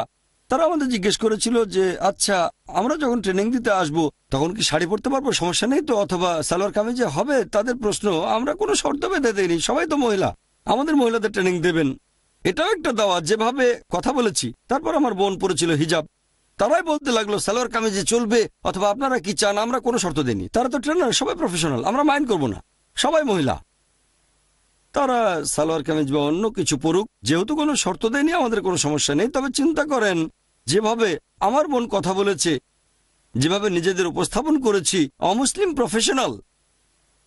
বিদেশিদের ট্রেনিং পাওয়া অন্যদেরকে কথা বলা ট্রেনিং দেন, তারাই প্রশ্নগুলো করছেন কেন? কারণ আমাদের উপস্থাপনা, আমরা ইসলাম সম্পর্কে কোনো কথাই বলিনি, শুধু কাজের বিষয়ে কথা বলেছি, কিন্তু সেটাই যেভাবে উপস্থাপন করেছি সেটাই দাওয়া আলহামদুলিল্লাহ। এরকম কোনো শর্ত দেয়নি যে ট্রেনিং দিতে আসলে হিজাব পড়তেই হবে, এটা বাধ্যতামূলক না, সবাই অমুসলিম। তাই আলহামদুলিল্লাহ বোন শালীনতা বজায় রেখে দাওয়া দিতে পারবেন না, এই ব্যাপারটা সেরকম না। সত্যি বলতে শালীন হয়ে আরো ভালোভাবে দাওয়া দিতে পারবেন, তখন ভালো অবস্থানে থাকবেন। আর আপনি এভাবে বলতে পারেন যে আমি তো মহিলা, বাসায় থাকতে হয়, বাইরে অত মেলামেশা করতে পারবো না, তাহলে কথা বলতে পারেন টেলিফোনে, যোগাযোগ করতে পারেন ইন্টারনেটে, তবে মহিলাদের সাথে হলে ভালো হয়। এভাবে আপনি দাওয়া দিতে পারেন, পাঠাতে পারেন বই অথবা ভিডিও ক্যাসেট কিংবা অডিও টেপ ইত্যাদি। এছাড়া বলতে পারেন মুসলিম বন্ধুদেরকেও, মুসলিম বন্ধুকে জিজ্ঞেস করেন অমুসলিম কাউকে চেনে কিনা, তাদের পরিচিত কোনো অমুসলিম ইসলাম সম্পর্কে জানতে চায় কিনা, কোনো সমস্যা নেই। যে জাকির ভাই আমার একজন অমুসলিম বন্ধু নেই, আচ্ছা ঠিক আছে, মুসলিম বন্ধুদের জিজ্ঞেস করেন পরিচিত কোনো অমুসলিম ইসলাম সম্পর্কে আগ্রহী কিনা। সিম্পল, আল্লাহ আপনার রাস্তা খুলে দেবেন। একবার শুরু করলে ইনশাল্লাহ আল্লাহ সাহায্য করবেন, তবে আপনাকে শুরু করতে হবে, কালকের জন্য অপেক্ষা করবেন না, এখনই শুরু করে দেন। আশা করি উত্তরটা পেয়েছেন। কোনো ভাই কি প্রশ্ন করবেন? হ্যাঁ ভাই। আসসালামু আলাইকুম। ওয়ালাইকুম আসসালাম। আমার নাম এজাজ আহমেদ, কাশ্মীর থেকে এসেছি। এখন মুম্বাইতে একটা চাকরি করি। আমি যখন অমুসলিমদের কাছে ইসলামের কথা প্রচার করেছি, বেশিরভাগই সেটা ভালোভাবে গ্রহণ করেছে, আরও জানতে চাচ্ছে। তবে কিছু মানুষ আছে যারা কোনো আগ্রহ দেখায় না, আর মাঝে মধ্যে তারা রেগে যায়। এরকম মানুষের কাছে কিভাবে ইসলামের কথা প্রচার করব? আমার দ্বিতীয় প্রশ্ন, অফিসে অজু করতে আমার বেশ অসুবিধা হয়, সেখানে টয়লেটগুলো ওয়েস্টার্ন, শুধু টিস্যু পেপার থাকে, আমি ধোয়ার কোনো জায়গা পাই না। ভাই দুটো প্রশ্ন করেছেন। প্রথমটা হচ্ছে আলহামদুলিল্লাহ আপনি দাওয়া দিচ্ছেন, বেশিরভাগ অমুসলিম শুনছে, তবে কিছু লোক শুনতে চাচ্ছে না, কাজ হচ্ছে না, দাওয়া দিতে গেলে তারা রেগে যাচ্ছে। দ্বিতীয় প্রশ্নটা হচ্ছে আপনার অফিসে ওয়েস্টার্ন টয়লেট, সেখানে টিস্যু পেপার, কিভাবে অজু করবেন, কিভাবে করা যাবে? আসসালামু আলাইকুম। ওয়ালাইকুম আমার আসসালাম। নাম এজাজ আহমেদ, কাশ্মীর থেকে এসেছি। এখন মুম্বাইতে একটা চাকরি করি। আমি যখন অমুসলিমদের কাছে ইসলামের কথা প্রচার করেছি, বেশিরভাগই সেটা ভালোভাবে গ্রহণ করেছে, আরও জানতে চাচ্ছে। তবে কিছু মানুষ আছে যারা কোনো আগ্রহ দেখায় না, আর মাঝে মধ্যে তারা রেগে যায়। এরকম মানুষের কাছে কিভাবে ইসলামের কথা প্রচার করব? আমার দ্বিতীয় প্রশ্ন, অফিসে অজু করতে আমার বেশ অসুবিধা হয়, সেখানে টয়লেটগুলো ওয়েস্টার্ন, শুধু টিস্যু পেপার থাকে, আমি ধোয়ার কোনো জায়গা পাই না। ভাই দুটো প্রশ্ন করেছেন। প্রথমটা হচ্ছে আলহামদুলিল্লাহ আপনি দাওয়া দিচ্ছেন, বেশিরভাগ অমুসলিম শুনছে, তবে কিছু লোক শুনতে চাচ্ছে না, কাজ হচ্ছে না, দাওয়া দিতে গেলে তারা রেগে যাচ্ছে। দ্বিতীয় প্রশ্নটা হচ্ছে আপনার অফিসে ওয়েস্টার্ন টয়লেট, সেখানে টিস্যু পেপার, কিভাবে অজু করবেন, কিভাবে করা যাবে? দ্বিতীয় প্রশ্নের উত্তরটা ছোট, তাই সেটাই আগে বলছি। আপনি যে পরিস্থিতিতেই পড়েন খাপ খাইয়ে নিতে হবে। আমি মাশাআল্লাহ পৃথিবীর বিভিন্ন দেশে যাই, আর আলহামদুলিল্লাহ মেনে চলা সম্ভব। আপনি বললেন টয়লেটগুলো ওয়েস্টার্ন, আর সেই টয়লেটে কোনো পানি নেই। হয়তো অজুর পানি নেই, কিন্তু অন্যান্য কাজের পানি তো আছে। হয়তো সেই পানিটা টয়লেটের বাইরে একটা মগে করে সেখান থেকে পানি নেন, তারপর সেই পানি পায়ে ঢেলে অজু করেন, ব্যাস হয়ে গেল। অনেক উপায় আছে। আমরা প্লেনে থাকা অবস্থাতে অজু করে থাকি, করতে হবে। তবে সেখানে আপনি বেসিনের উপর ঝুঁকে পড়বেন না, কারণ জায়গাটা খুবই ছোট। একটা গ্লাসে পানি নিয়ে অজু করে ফেলেছি, একটা গ্লাসে পানি নিচ্ছি, তারপর পায়ে দিচ্ছি পানি, এভাবে ব্যালেন্স করতে হবে। অজু করছি, এভাবে আপনাকে পরিস্থিতির সাথে খাপ খাইয়ে নিতে হবে। তবে অজু অবশ্যই করতে হবে, এটা ছাড়া কি সম্ভব? না, সম্ভব না। যদি এলাকায় পানি না থাকে তাহলে তায়াম্মুম করা যেতে পারে, তবে তায়াম্মুমের শর্ত হচ্ছে পানি না পেলে, এখন শুধু সেই টয়লেটেই পানি নেই তার মানে এই না যে তায়াম্মুম করবেন। যদি এলাকায় না থাকে তাহলে ঠিক আছে। এবারে আপনার প্রথম প্রশ্নে আসি যে আপনি অমুসলিমদের দাওয়া দিচ্ছেন। আলহামদুলিল্লাহ বেশিরভাগ অমুসলিম বন্ধু আগ্রহ নিয়ে শুনছে, কিছু মানুষ শুনছে না, তারা রেগে যাচ্ছে, অনেকে আগ্রহ দেখাচ্ছে না, অনেক মানুষ মনোযোগও দেয় না। তাই ভাই, যেসব মানুষ মনোযোগ দিচ্ছে না তাদের বলেন ইসলাম সম্পর্কে কোনো প্রশ্ন থাকলে আমাকে জিজ্ঞেস করতে পারেন। যেমন ধরেন, সাধারণত যদি কোনো বন্ধুকে বলেন যে ও ভাই জন বা রামু, ইসলাম সম্পর্কে তোমাকে কিছু কথা বলবো, 5 মিনিট সময় দাও, বেশিরভাগ মানুষই বলবেন না। তারপর আপনি হয়তো বলবেন যে অমুসলিমদের সাথে কথা বলতে গেলে তারা তো শুনতেই চায় না। আপনাকে কৌশল খাটাতে হবে, তাদেরকে উৎসাহিত করবেন যাতে ইসলাম সম্পর্কে তারা আপনাকে প্রশ্ন করে। যেমন ধরেন, সাধারণ একটা ঘটনা, যে আমি ছিলাম অমুসলিম পরিবেশে যখন পড়তাম মেডিকেল কলেজে, আর মেডিকেল কলেজের পরিবেশ ছিল তথাকথিত অতি আধুনিক। আমি আধুনিক মনে করি না, এটাকে অশালীন বলা যায়। তো একদিন সবাই মিলে লাঞ্চ করছি, আমি হঠাৎ একটা মন্তব্য করলাম, যদি কিছু পুরুষ একাধিক মহিলাকে বিয়ের অনুমতি না পায় তাহলে মহিলারা সামগ্রিকভাবে পৃথিবীতে ভদ্রভাবে টিকতে পারবে না। পাশের ছেলেটার খাওয়া বন্ধ হয়ে গেল। ভাই জাকির, এটা তুমি কি বললে? যদি কিছু পুরুষ একাধিক মহিলাকে বিয়ের অনুমতি না পায় তাহলে মহিলারা সামগ্রিকভাবে ভদ্রভাবে থাকতে পারবে না? বহুবিবাহের কথা বলছো? আমি বললাম হ্যাঁ ভাই। উত্তরটা শুনতে চাইলে 10 মিনিট সময় লাগবে। 10 মিনিট, আমি 20 মিনিট দিলাম। এবার সে নিজেই আগ্রহী, বহুবিবাহের কথা বলছে। আমি তাকে উৎসাহিত করছি প্রশ্ন করার জন্য। যখন প্রশ্ন করছে তখন বললাম, দেখো ভাই 10 মিনিট লাগবে। 10 মিনিট লাগবে, আচ্ছা তোমাকে 20 মিনিট দিলাম। এখন সে নিজেই আমাকে সময় দিচ্ছে আর আগ্রহ নিয়ে শুনছে। উত্তর তো আমার মাথাতেই আছে, আমি উত্তরটা জানি। টেপ রেকর্ডার চালু করে দিলাম, ঠাঠা ঠাঠা ঠা, বিভিন্ন রকম উদাহরণ দিয়ে। তাহলে কিভাবে উৎসাহিত করছেন সেটা গুরুত্বপূর্ণ। আপনি হয়তো গাড়ি চালাতে জানেন, কিন্তু স্টার্ট দিতে না জানলে সে চালানো শিখে লাভ কি? যদি ইগনিশন কি সম্পর্কে না জানেন তাহলে ড্রাইভিং শিখে লাভ কি? আগে গাড়ি স্টার্ট দিতে শেখেন, জানাটা গুরুত্বপূর্ণ। ভালো ড্রাইভার হওয়া গুরুত্বপূর্ণ, তবে স্টার্ট দেওয়াটাও গুরুত্বপূর্ণ। এইসব কৌশলগুলো আমরা দাওয়া ট্রেনিং প্রোগ্রামে শেখাই, যে কিভাবে অমুসলিম কাউকে ইসলামের উপর প্রশ্ন করতে উৎসাহিত করতে হবে। যেমন ধরেন, কোনো একটা কলেজের পরিবেশটা খুবই অশালীন, যেখানে ইভটিজিং খুবই কমন, সেখানে এরকম মন্তব্য করতে পারেন। ধরেন কোনো ছেলে একটা মেয়েকে উত্ত্যক্ত করছে, তাকে জিজ্ঞেস করেন তোমার বোনকে উত্ত্যক্ত করলে তুমি কি করতে? আমার বোনকে উত্ত্যক্ত করবে, হাত ভেঙে ফেলবো, পা ভেঙে ফেলবো, তার ঘাড় ভেঙে ফেলবো। বলবেন কেন? কেউ তোমার বোনকে উত্ত্যক্ত করলে ঘাড় ভেঙে ফেলবে, পা ভেঙে ফেলবে, তার হাত ভেঙে ফেলবে। তুমি আরেকজনের বোনকে উত্ত্যক্ত করছো, আরে ওটা তো ওরকমই মেয়ে। এভাবে যুক্তি দেখাতে চেষ্টা করবে যে ওই মেয়েটা তো আসলে ওরকমই, এভাবে বোঝাতে চায়। আর আমার মাথায় তো আছেই হিজাব নিয়ে কথা বলবো, কিন্তু প্রথমে যদি বলি হিজাব নিয়ে কথা বলবো, পাত্তাই দেবে না। জানতে হবে কিভাবে উৎসাহিত করবেন। দাওয়া দেওয়ার অনেক টেকনিক আছে। ধরেন বাসে করে কোথাও যাচ্ছেন আর আপনার পাশে বসে আছে একজন অপরিচিত লোক, কিছুক্ষণ পরই সে নেমে যাবে। দাওয়া দিতে না জানলে আপনি সুযোগটা হারাবেন, হয়তো জীবনেও তার সাথে আর দেখা হবে না। এভাবে বলবেন না যে আচ্ছা ভাই ইসলাম সম্পর্কে দুটো কথা বলবো, হাতে কি 10 মিনিট সময় আছে? সিম্পল প্রশ্ন করেন, আপনার গলায় ক্রসটা কিসের? আপনার মাথায় আছে যীশু খ্রিস্ট কি সত্যি ক্রুশবিদ্ধ হয়ে মারা গেছেন? কিভাবে শুরু করবেন সেটাই টেকনিক। তাহলে ইনশাল্লাহ যদি আমাদের ট্রেনিং করেন বা ওয়েবসাইটে যান irf.net, বিভিন্ন টেকনিক পাবেন। আর অমুসলিমরা যদি শুনতে না চায় তাদের আগ্রহ বাড়াবেন, যদি তারা রেগে যায় তাহলে টেবিলটাকে উল্টে দেবেন। এটাই হচ্ছে কৌশল।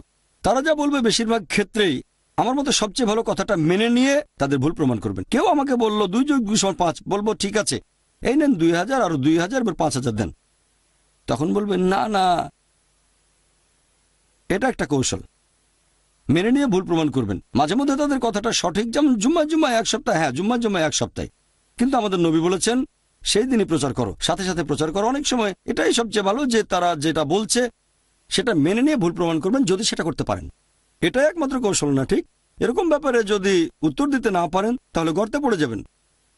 যদি অভিজ্ঞতা থাকে, উত্তর সম্পর্কে ধারণা থাকে, ইনশাল্লাহ খুব সহজ। আশা করি উত্তরটা পেয়েছেন। হ্যাঁ ভাই। আসসালামু আলাইকুম ওয়া রাহমাতুল্লাহি ওয়া বারাকাতুহু। ওয়ালাইকুম আসসালাম। আমার এক ভাই মুসলিম হয়েছে, বেঙ্গালুরুতে থাকে। সে রিভার্ট হয়েছিল প্রায় 4 বছর আগে। তখন সে বিয়ে করেছিল, এখন তার সন্তান আছে। তার স্ত্রী এখনো রিভার্ট হয়নি, সে এখনো হিন্দু। কয়েক সপ্তাহ আগে আমি আমার ভাইয়ের সাথে কথা বলছিলাম, তখন আমার ভাই বলছিল সে এখনো স্ত্রীর সাথে বসবাস করে, তবে সে তার স্ত্রীকে একথা বলেছে যদি তোমার সাথে আমাকে থাকতে হয় তুমি শাহাদা দাও তাহলে আমি থাকব। কিন্তু তার স্ত্রী এখনো মন্দিরে যায়, এখনো আল্লাহকে বিশ্বাস করে না, দুজনেই একসাথে আছে। এখন তার জন্য সঠিক উপদেশটা কি? তাকে কি আবার বিয়ে করতে হবে? আল্লাহ মালুম, প্লিজ একটু সাহায্য করেন। ভাই আপনি প্রশ্ন করলেন যে একজন অমুসলিম ভাই ইসলাম গ্রহণ করেছে, আলহামদুলিল্লাহ, তবে দুর্ভাগ্যের কথা তার স্ত্রী ইসলাম ধর্ম গ্রহণ করেনি। ইসলাম ধর্ম গ্রহণের আগেই সে বিয়ে করেছিল, তার সন্তানও আছে। এখন স্ত্রী যদি ইসলাম গ্রহণ করতে না চায়, শাহাদা দিতে প্রস্তুত না থাকে, তাহলে কি দুজন একসাথে থাকতে পারবে? স্ত্রীকে সে বলেছে তুমি শাহাদা দাও, তা না হলে তোমার সাথে। এ ব্যাপারে ইসলাম কি বলে? স্বামী কি করতে পারে, অথবা স্ত্রী আবার বিয়ে করতে হবে কিনা? আবার তাদের বিয়ের ব্যাপারটা তখনই আসবে যখন স্ত্রী ইসলাম গ্রহণ করবে। এখন স্ত্রী যদি ইসলাম গ্রহণ করে তাহলে সেখানে যদি কয়েকটা স্টেজ থাকে তাহলে প্রয়োজন হবে। একসাথে হলে সেটাকে বাদ দেওয়া যেতে পারে। তবে তার স্ত্রী মুখে ইসলামিক শাহাদা বলেছে, এখন সে কি করবে? আচ্ছা, তাহলে প্রশ্নটা বদলে যাচ্ছে। প্রশ্ন বদলালে উত্তরটা বদলাবে। ভাই এবারে প্রশ্ন করলেন যে স্ত্রী মুখে শাহাদা বলেছে শুধু বলার খাতিরে, তারপরও সে মন্দিরে যাচ্ছে, এখন কি করবেন? এখানে স্কোপটা একটু বড় হবে।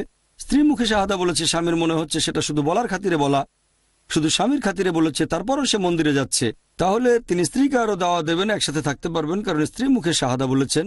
একই সাথে সে স্ত্রীকে বোঝানোর চেষ্টা করবে যে মন্দিরে যাওয়া উচিত না। সবচেয়ে ভালো উপায়ে প্রথমে ভালোবাসার সাথে, তারপর হয়তো একটু প্রেশার দেবেন। তবে স্ত্রী মুখে শাহাদা না বললে ব্যাপারটা অন্যরকম হতো। সেক্ষেত্রে সময়টা হয়তো সীমিত, বছরের পর বছর থাকা যেত না।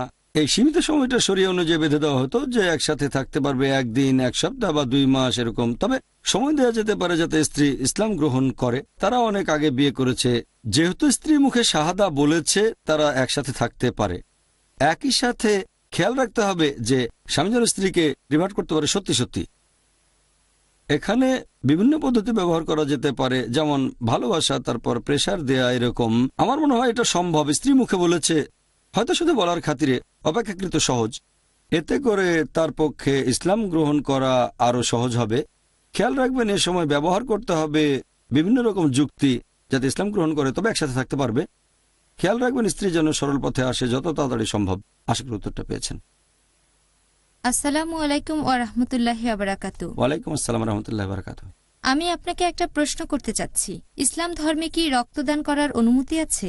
হয়তো কোনো মুসলিম বা অমুসলিমের রক্ত লাগবে। বোন, আপনি প্রশ্ন করলেন যে ইসলাম অনুযায়ী কোনো মুসলিম পুরুষ বা মহিলার রক্তদানের অনুমতি আছে কি না। রক্ত লাগবে মুসলিম বা অমুসলিমের। যদি রক্তদান করার ব্যাপারে বলেন বা শরীরের কোনো অঙ্গদানের ব্যাপারে বলেন, এখানে 3টা শর্ত আছে। এক, যদি হয়ে থাকে আবশ্যিক যে এটা জীবন বাঁচানোর প্রশ্ন, তখন দান করলেন রক্ত বা কোনো অঙ্গ সেই রোগীকে, ঠিক আছে। যে দান করছে তার জন্য আবার বড় কোনো রকম ক্ষতি না হয়। 3, এটা টাকার বিনিময়ে করা যাবে না। তাহলে কেউ যদি অঙ্গদান করে অথবা রক্ত, ব্যাপারটা যেন এরকম হয় যে সেটা সেই রোগীর জীবন বাঁচাবে 1 নম্বর। 2 নম্বর, যে দান করবে তার যেন কোনো বড় ক্ষতি না হয়। 3 নম্বর, টাকার বিনিময়ে করা যাবে না। এই 3টা শর্ত পূরণ হলে ঠিক আছে। তাহলে এভাবে দেখলে রক্তদানের কথা যদি বলেন, মেডিকেল সায়েন্স বলছে যদি রক্তদান করেন 400 ml আনুমানিক 3 মাসের মধ্যে সে রক্ত আবার তৈরি হয়ে যাবে। তাহলে দান করলে কোনো সমস্যা নেই, কিন্তু একবারে 10 লিটার যদি দেন তাহলে সমস্যা, মারাও যেতে পারেন। তাই হ্যাঁ, রক্তদান করতে পারবেন যদি আপনার স্বাস্থ্য ভালো থাকে। 1 নম্বর পয়েন্ট, আপনার স্বাস্থ্য দুর্বল, 400 ml রক্ত দিলেন তারপর অসুস্থ হয়ে গেলেন, সেটা আপনার স্বাস্থ্যের জন্য ক্ষতিকর হবে। প্রথমে রক্তদানকারীর মেডিকেল চেক আপ করতে হবে। যদি তার স্বাস্থ্য ভালো থাকে, আর সাধারণত 50%-এর বেশি মানুষ রক্তদান করতে পারে, রক্তদান করতে পারেন প্রতি 3 বা 4 মাস পর পর। যদি আপনি চান যাকে রক্ত দেওয়া হবে সে হতে পারে মুসলিম বা অমুসলিম, আমার মতে কোনো সমস্যা নেই, কারণ আল্লাহ পবিত্র কোরআনে বলেছেন সূরা মাইদা অধ্যায় 5 আয়াত নম্বর 32, যদি কোনো মানুষের জীবন বাঁচাও তাহলে যেন পুরো মানুষ জাতির জীবন বাঁচালে। এখানে বলা হয়নি কোনো মুসলিমকে বাঁচাও। যদি কোনো মানুষকে বাঁচাও, হোক সে মুসলিম বা অমুসলিম, তাহলে যেন পুরো মানুষ জাতির জীবন বাঁচালে। তাই এইভাবে দেখলে আমার মতে কোনো সমস্যা নেই। তবে আপনার স্বাস্থ্য যেন ভালো থাকে, যেন ঘন ঘন রক্ত না দেন, আর পরিমাণ যেন খুব বেশি না হয়। যদি এই নিয়মগুলো মানেন আর টাকার বিনিময়ে না করেন তাহলে কোনো সমস্যা নেই। আশা করি উত্তরটা পেয়েছেন। ওয়াখিরি দাওয়ানা আলহামদুলিল্লাহ রাব্বিল আলামিন। আলহামদুলিল্লাহ ওয়াসসালাতু ওয়াসসালাম আলা রাসূলিল্লাহ ওয়া আলা আলিহি ওয়া সাহবিহি আজমাইন, আম্মা বাদ। আউযু বিল্লাহি মিনাশ শাইতানির রাজীম, বিসমিল্লাহির রহমানির রহিম। ওয়া মান আহসানু ক্বাওলাম মিম্মান দাআ ইলাল্লাহি ওয়া আমিলা সলিহান ক্বালা ইন্নানি মিনাল মুসলিমিন। রাব্বি ইশরাহ লি সাদরি ওয়া ইয়াসসির লি আমরি ওয়াহলুল উকদাতাম মিন লিসানি ইয়াফকাহু কাওলি। আপনাদের সবাইকে স্বাগত জানাই ইসলামিক সম্ভাষণে। আসসালামু আলাইকুম ওয়া রাহমাতুল্লাহি ওয়া বারাকাতুহু। আল্লাহর দয়া, শান্তি ও রহমত আপনাদের সবার উপরে বর্ষিত হোক। আপনারা যে কোনো প্রশ্ন করতে পারেন ইসলাম এবং কম্পারেটিভ রিলিজিয়নের উপর বা ইসলাম প্রচারের উপর। কোন বোন কি প্রশ্ন করবেন? আসসালামু আলাইকুম ভাই। ওয়ালাইকুম আসসালাম রাহমাতুল্লাহি ওয়া বারাকাতুহু। ঘরে বসে লেকচার বা বয়ান দিতে গেলে কি মসজিদের অনুমতি লাগবে? ইসলামিক দৃষ্টিভঙ্গি থেকে বলেন। বোন, আপনি প্রশ্ন করলেন যে ঘরে বসে আপনি লেকচার বা বয়ান দিতে চাইলে মসজিদের অনুমতি লাগবে কিনা। কোরআনের কোনো আয়াত বা কোনো হাদিসে বলছে না যে মসজিদ থেকে অনুমতি আমাদের নিতে হবে। আল্লাহ রাসূল যেটা বলেছেন এটা আছে সহিহ বুখারীতে 4 নম্বর খণ্ড, বলা হয়েছে বাল্লিগু আন্নী ওয়ালাউ আয়া, মাত্র একটা আয়াত জানলেও তা প্রচার করো। তাহলে একটা আয়াত জানলেও আপনাকে জানতে হবে সঠিকভাবে, ভুল কোনো কিছু প্রচার করবেন না। ব্যক্তিগত পর্যায়ে সেটা করতে পারেন, এটা সবচেয়ে নিচের লেভেলে। উপরের লেভেলে লেকচার দেয়া, তবে সাবধান, ভালোভাবে না জেনে লেকচার দেবেন না। তাহলে এখানে দুটো ব্যাপার আছে। অনেকে বলে আপনার কি ডিগ্রি আছে লেকচার দেওয়ার, কোন দারুল উলুম থেকে পাশ করেছেন? লেকচার দেওয়ার জন্য আপনার ডিগ্রি প্রয়োজন নেই, অথবা দারুল উলুম থেকে পাশ করতে হবে না। এছাড়া আরেকটা ব্যাপার, অনেকে ইসলাম সম্পর্কে না জেনে লেকচার দেওয়া শুরু করে, এটাও ঠিক না। মাঝখানের রাস্তায় আমাদের চলতে হবে। যদি ব্যাপারগুলো সঠিকভাবে জেনে থাকেন তাহলে লেকচার দিতে পারেন, সে আপনি দারুল উলুম থেকে পাশ করেন বা না করেন। তবে আমি এটাও মানি যারা দারুল উলুমে পড়াশোনা করে এটার সম্ভাবনা বেশি যে তারা ইসলাম ধর্ম সম্পর্কে বেশি জানবেন তাদের চেয়ে যারা দারুল উলুমে পড়াশোনা করেনি। তার মানে এই না যে সেরা সব বক্তায় দারুল উলুমে পড়েছেন। সত্যি বলতে বেশিরভাগ সেরা বক্তা দারুল উলুমে পড়েননি। তার মানে এটাও না যে দারুল উলুমে পড়বেন না, প্লিজ ভুল বুঝবেন না। আমি যখন বলছি লেকচার দেওয়ার জন্য দারুল উলুমে যেতে হবে না, তারপর যদি সবির দবির সবাই লেকচার দেওয়া শুরু করে তাহলে ইসলামের ক্ষতি হয়ে যাবে। অথবা হয়তো দারুল উলুমে পড়েছেন, কোন দারুল উলুমে গেছেন সেটা ঠিক না ভুল। এখানে শর্তটা হলো যদি কেউ লেকচার দেয় সে কোরআন সুন্নাহ মেনে চললে সঠিক পথে আছে, দারুল উলুমে পড়ুক বা না পড়ুক। এটাই মূল কথা, যে কেউ যদি লেকচার দেয়, হতে পারে একজনের কাছে দাওয়া দেয়া, হতে পারে নিজে প্র্যাকটিস করছে, অথবা দর্শকের সামনে লেকচার, যদি সে আল্লাহ এবং রাসূলকে মেনে চলে, এখানে প্রয়োজন আল্লাহ এবং রাসূলের অনুমতি, আল্লাহ এবং রাসূলের পথে থাকবে, তাহলে সঠিক। দারুল উলুমে পড়া না পড়া গুরুত্বটা কম। তবে এখন মুসলিম উম্মার ভেতরে দুটো দল দেখা যায়। একদল বলে ডিগ্রি না থাকলে লেকচার দিতে পারবেন না, দাওয়া দিতে গেলে ডিগ্রি থাকতে হবে। আর অন্যদিকে আছে কিছু তথাকথিত ধর্মনিরপেক্ষ মুসলিম, এরা বাজে কথা বলছে, দারুল উলুমে যাওয়ার প্রয়োজন নেই। দুপক্ষ দুই এক্সট্রিমে, আমরা হব উম্মতে ওয়াস্ত। অনেক মানুষ আছে যারা ফ্রিল্যান্স বক্তা, কোনো দারুল উলুমে যায়নি, তারা ইসলাম সম্পর্কে উল্টাপাল্টা কথা বলে। এমনটা দারুল উলুমের লোকজনও করে, কারণ হয়তো ভুল জিনিসটাই তাদের শেখানো হয়েছিল, ভুল শিখেছে আর সেটাই করে যাচ্ছে। তবে সাধারণ নিয়মটা হচ্ছে আমাদের জানতে হবে একেবারে সঠিকভাবে। এখন সঠিকভাবে সে দারুল উলুম থেকে শিখুক অথবা বাসায় শিখুক, সেটা আলাদা ব্যাপার। সাহাবীগণের আমলে কোন দারুল উলুম ছিল, এই বিখ্যাত বিশেষজ্ঞগণ কোন দারুল উলুমে পড়েছিলেন, তারা বিশেষজ্ঞগণের অধীনে শিখেছেন। প্রথমে বিশেষজ্ঞ, তারপরে বিশেষজ্ঞ, হয়তো গিয়েছেন মদিনায়, তারপর মক্কায়, তারপর মিশরে। এটা ছিল আসলে সঠিক পদ্ধতি, যেটা এখন বেশ কঠিন। এখন আমরা দেখি একসঙ্গে অনেক ছাত্র 100, 1000 সবাই পড়ালেখা করছে। এটা খারাপ না, ভালো। তবে এখানে কথা হচ্ছে এই সব জিনিস শেখার পরে হোক, সেটা ব্যক্তিগত পর্যায়ে হোক, কোনো বই থেকে অথবা ভিডিও থেকে অথবা দারুল উলুম, যদি তার প্রচার করার কথা কোরআন সুন্নাহ অনুযায়ী হয়ে থাকে সে ঠিক আছে। তাহলে বোন যদি লেকচার দিতে চান, এজন্য কোনো মসজিদ থেকে অনুমতি নিতে হবে না।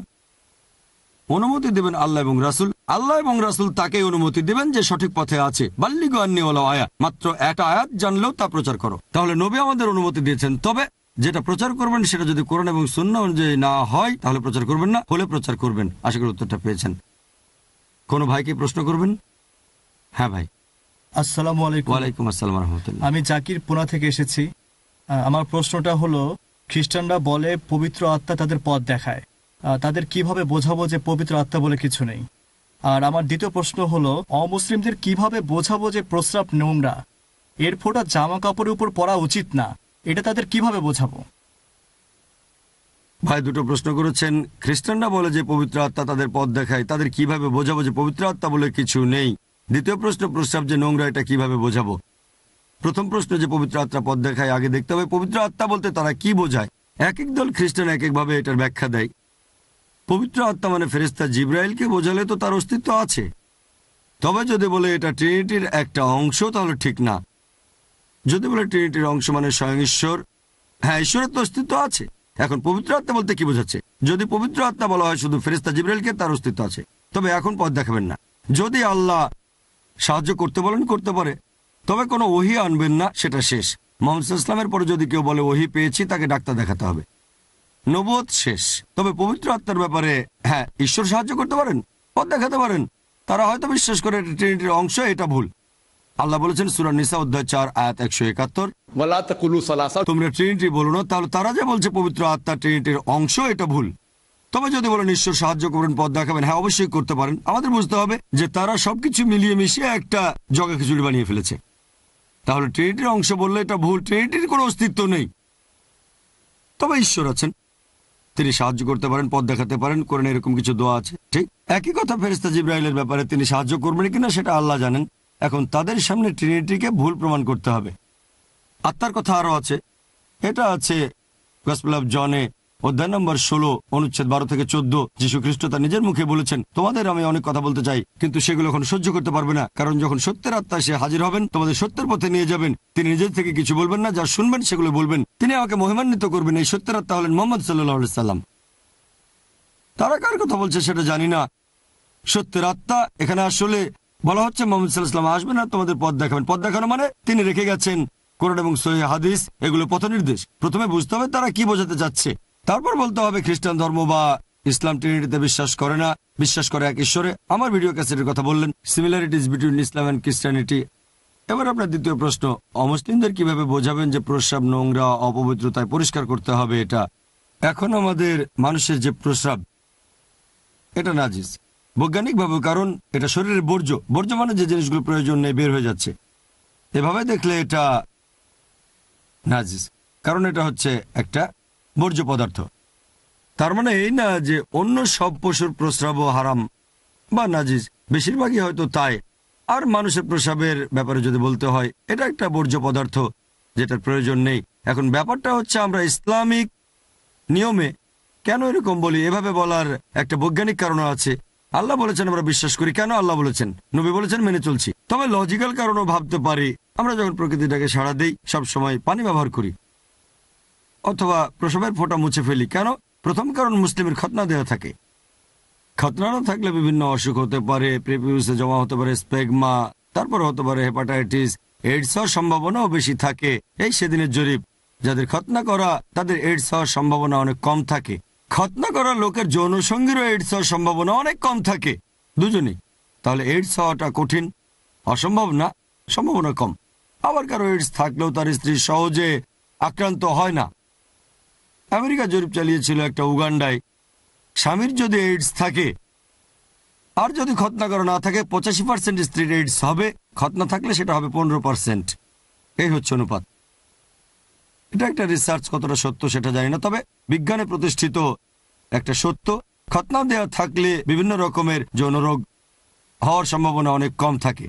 এছাড়াও যদি খতনা দেওয়া না থাকে আর প্রকৃতিটাকে সাড়া দেন, কিছু ফোঁটা থেকে গেলে ইনফেকশন হতে পারে। যদি খতনা দেওয়া থাকে তারপর পরিষ্কার করবেন, পরিষ্কার করা ভালো। এগুলো থেকে অসুখ হতে পারে, রোগ জীবাণু ছড়াতে পারে, অস্বাস্থ্যকর। কেউ বলবে না যে এটা স্বাস্থ্যকর, কোন ডাক্তার বলবে না স্বাস্থ্যকর, হয়তো এতে চলতে পারে, সেটা আলাদা কথা। পশ্চিমারা যখন প্রকৃতির ডাকে সাড়া দেয় হয়তো ফ্ল্যাশ করে তখন কয়েক টন পানি ফেলে, কিন্তু শরীরে এক ফোঁটাও দেয় না। ঠিক, তাহলে ইসলাম স্বাস্থ্যকর ধর্ম, বৈজ্ঞানিকভাবে আধুনিক, এভাবে আপনি তাদের বোঝাতে পারেন। আশা করি উত্তরটা পেয়েছেন। কোন বোন কি প্রশ্ন করবেন? আসসালামু আলাইকুম ভাই। ওয়ালাইকুম আসসালাম রহমতুল্লাহ বারাকাতুহু।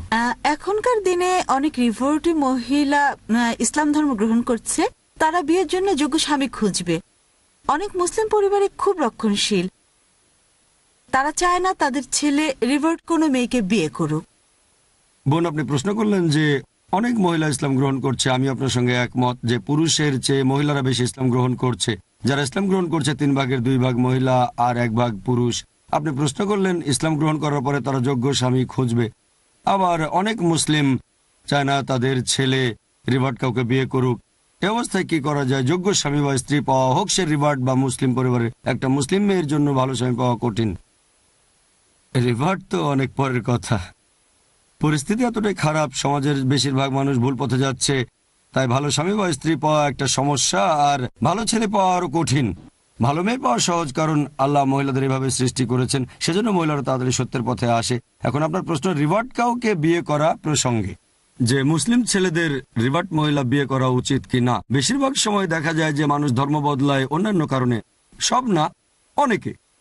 সেটা হতে পারে LBW, লাভ বিফোর ওয়েডিং। প্রেমে পড়ে ধর্ম পরিবর্তন করলেন, প্রথমে নাক কাটা গেল, তারপর করলেন প্লাস্টিক সার্জারি। তবে আলহামদুলিল্লাহ আমি অনেক মহিলাকে চিনি যারা মুসলিম হয়েছে শুধু ইসলাম ধর্মের কারণে। বর্তমানে অনেক মানুষ ইসলাম ধর্ম গ্রহণ করছে। এখন একজন মহিলা বা পুরুষ যদি মুসলিম হয় ইসলাম ধর্মের কারণে, LBW না, মানে লাভ বিফোর ওয়েডিং না, ইসলামের কারণে, তারা মুসলিম পরিবারে জন্ম নেওয়া লোকদের চেয়ে বেশি ধর্ম পালন করবে, এটা সম্ভাবনা বেশি। আমরা সাধারণত এরকমই দেখি।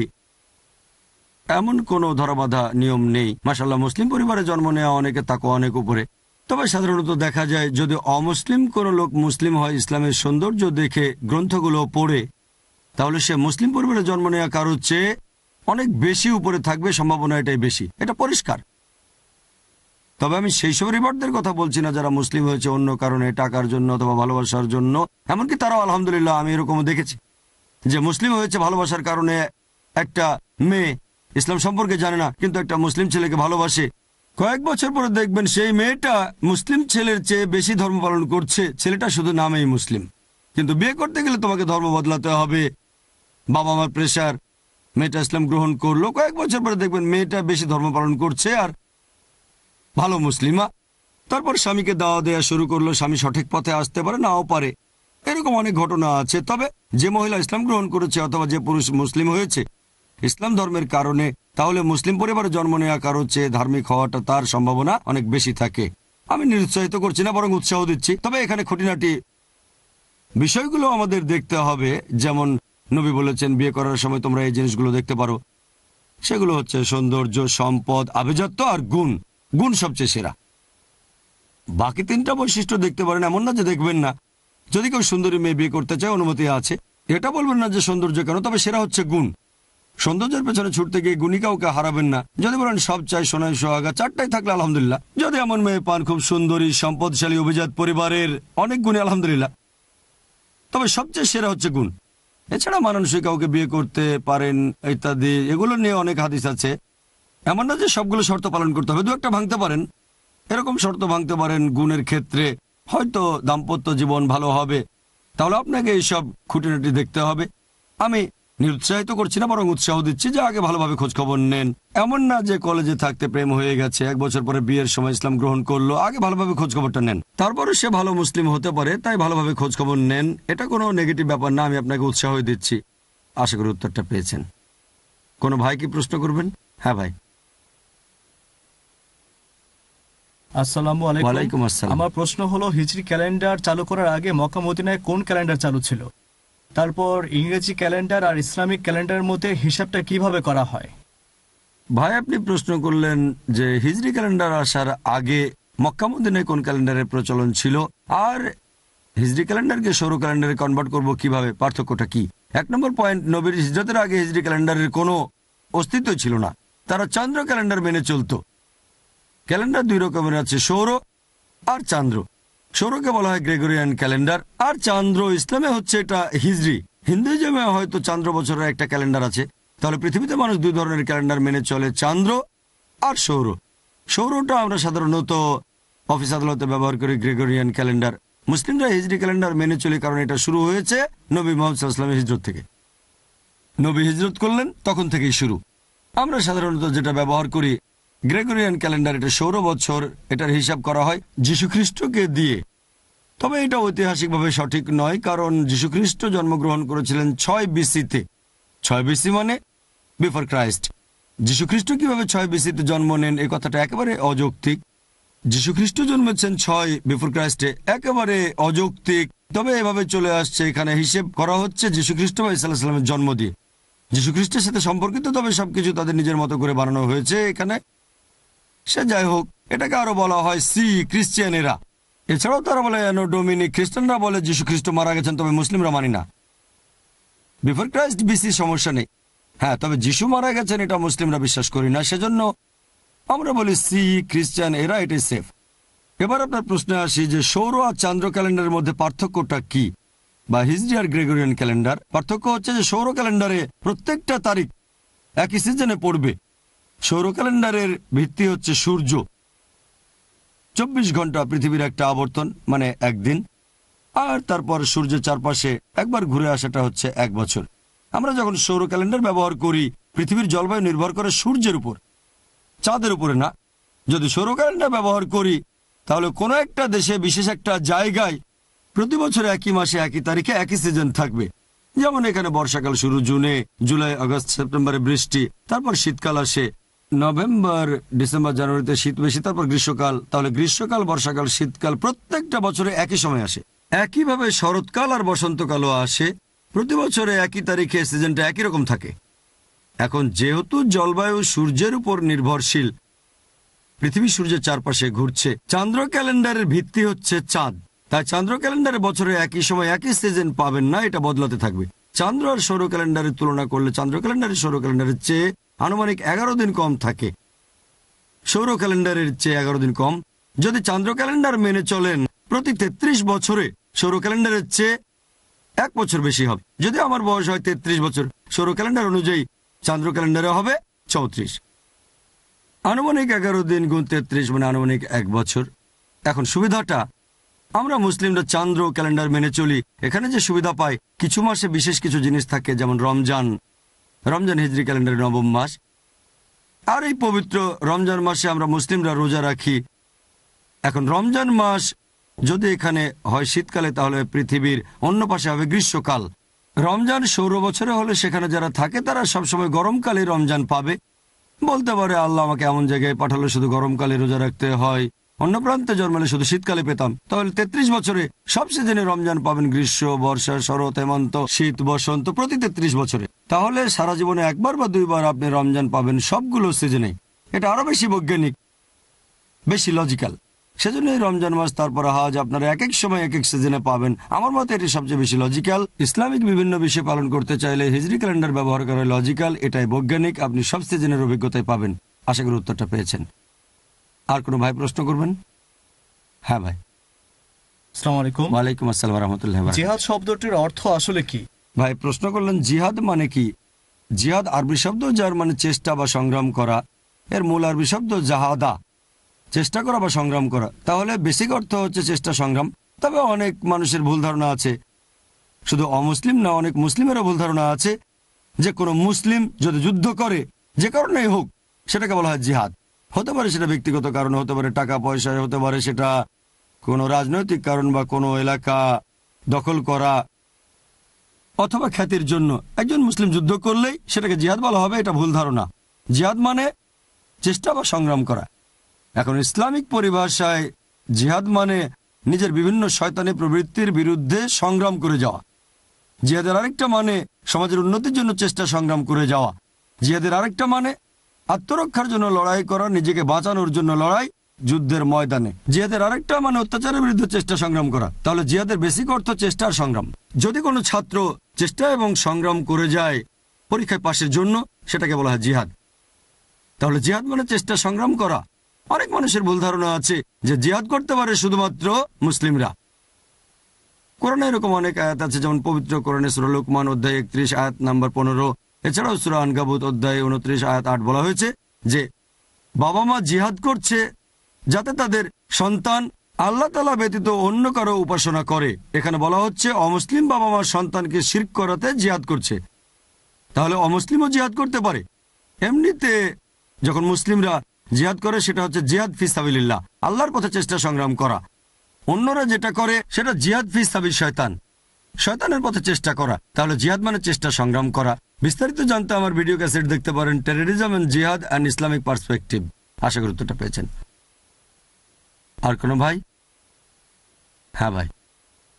আসসালামু আলাইকুম। ওয়ালাইকুম আসসালাম রহমতুল্লাহ বারাকাতুহু। আমার নাম সাব্বির, পুনা থেকে এসেছি। পবিত্র কোরআনের প্রত্যেকটা শব্দেরই তো একটা অর্থ আছে। আপনি কি আমাকে আলিফ লাম মিম এটার অর্থ বলতে পারবেন?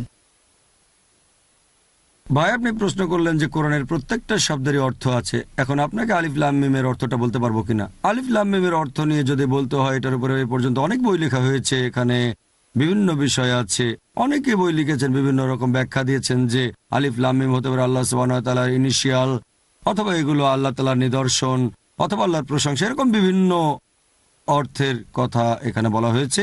এ ব্যাপারে আমার লেকচারে বিস্তারিত বলেছি, Al Quran should be read with understanding. কিছু মানুষ বলে এগুলোর কোনো অর্থ নেই, অথবা অর্থটা গোপন আছে। এরকম অনেক বই লেখা হয়েছে। তবে সরাসরি কোরআনে এরকম কোনো আয়াত বা কোনো হাদিস নেই, পরোক্ষভাবে আছে। আর এটাকে সবচেয়ে সেরা যুক্তি বলে মনে করা হয়। সেটা হচ্ছে এটা আল্লাহ তাআলার একটা চ্যালেঞ্জ।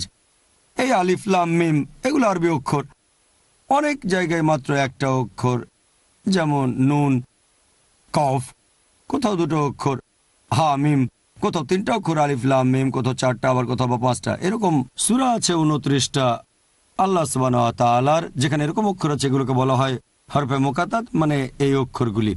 এখানে দেখবেন আমার যেটা মনে হয় সবচেয়ে সেরা যুক্তিটা হচ্ছে যে ধরেন এই কোরআন যখন নাজিল হয়, আল্লাহ তাআলা পবিত্র কোরআনে বিভিন্ন জায়গায় চ্যালেঞ্জ করেছেন। প্রথমে আল্লাহ চ্যালেঞ্জ করেছেন কোরআনের মতো একটা বই লিখতে পারো কিনা, সূরা ইসরা অধ্যায় 17 আয়াত 88। আরেক জায়গায় বলছে কোরআনের মতো 10টা সূরা লিখতে পারবে কিনা,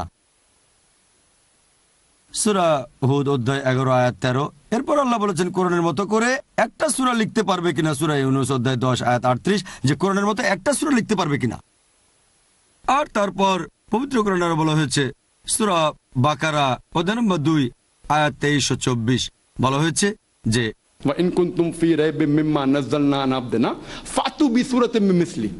তোমাদের মনে যদি সন্দেহ থাকে যা আমি আমার বান্দার প্রতি অবতীর্ণ করেছি, তাহলে এর মতো একটা সূরা রচনা করো।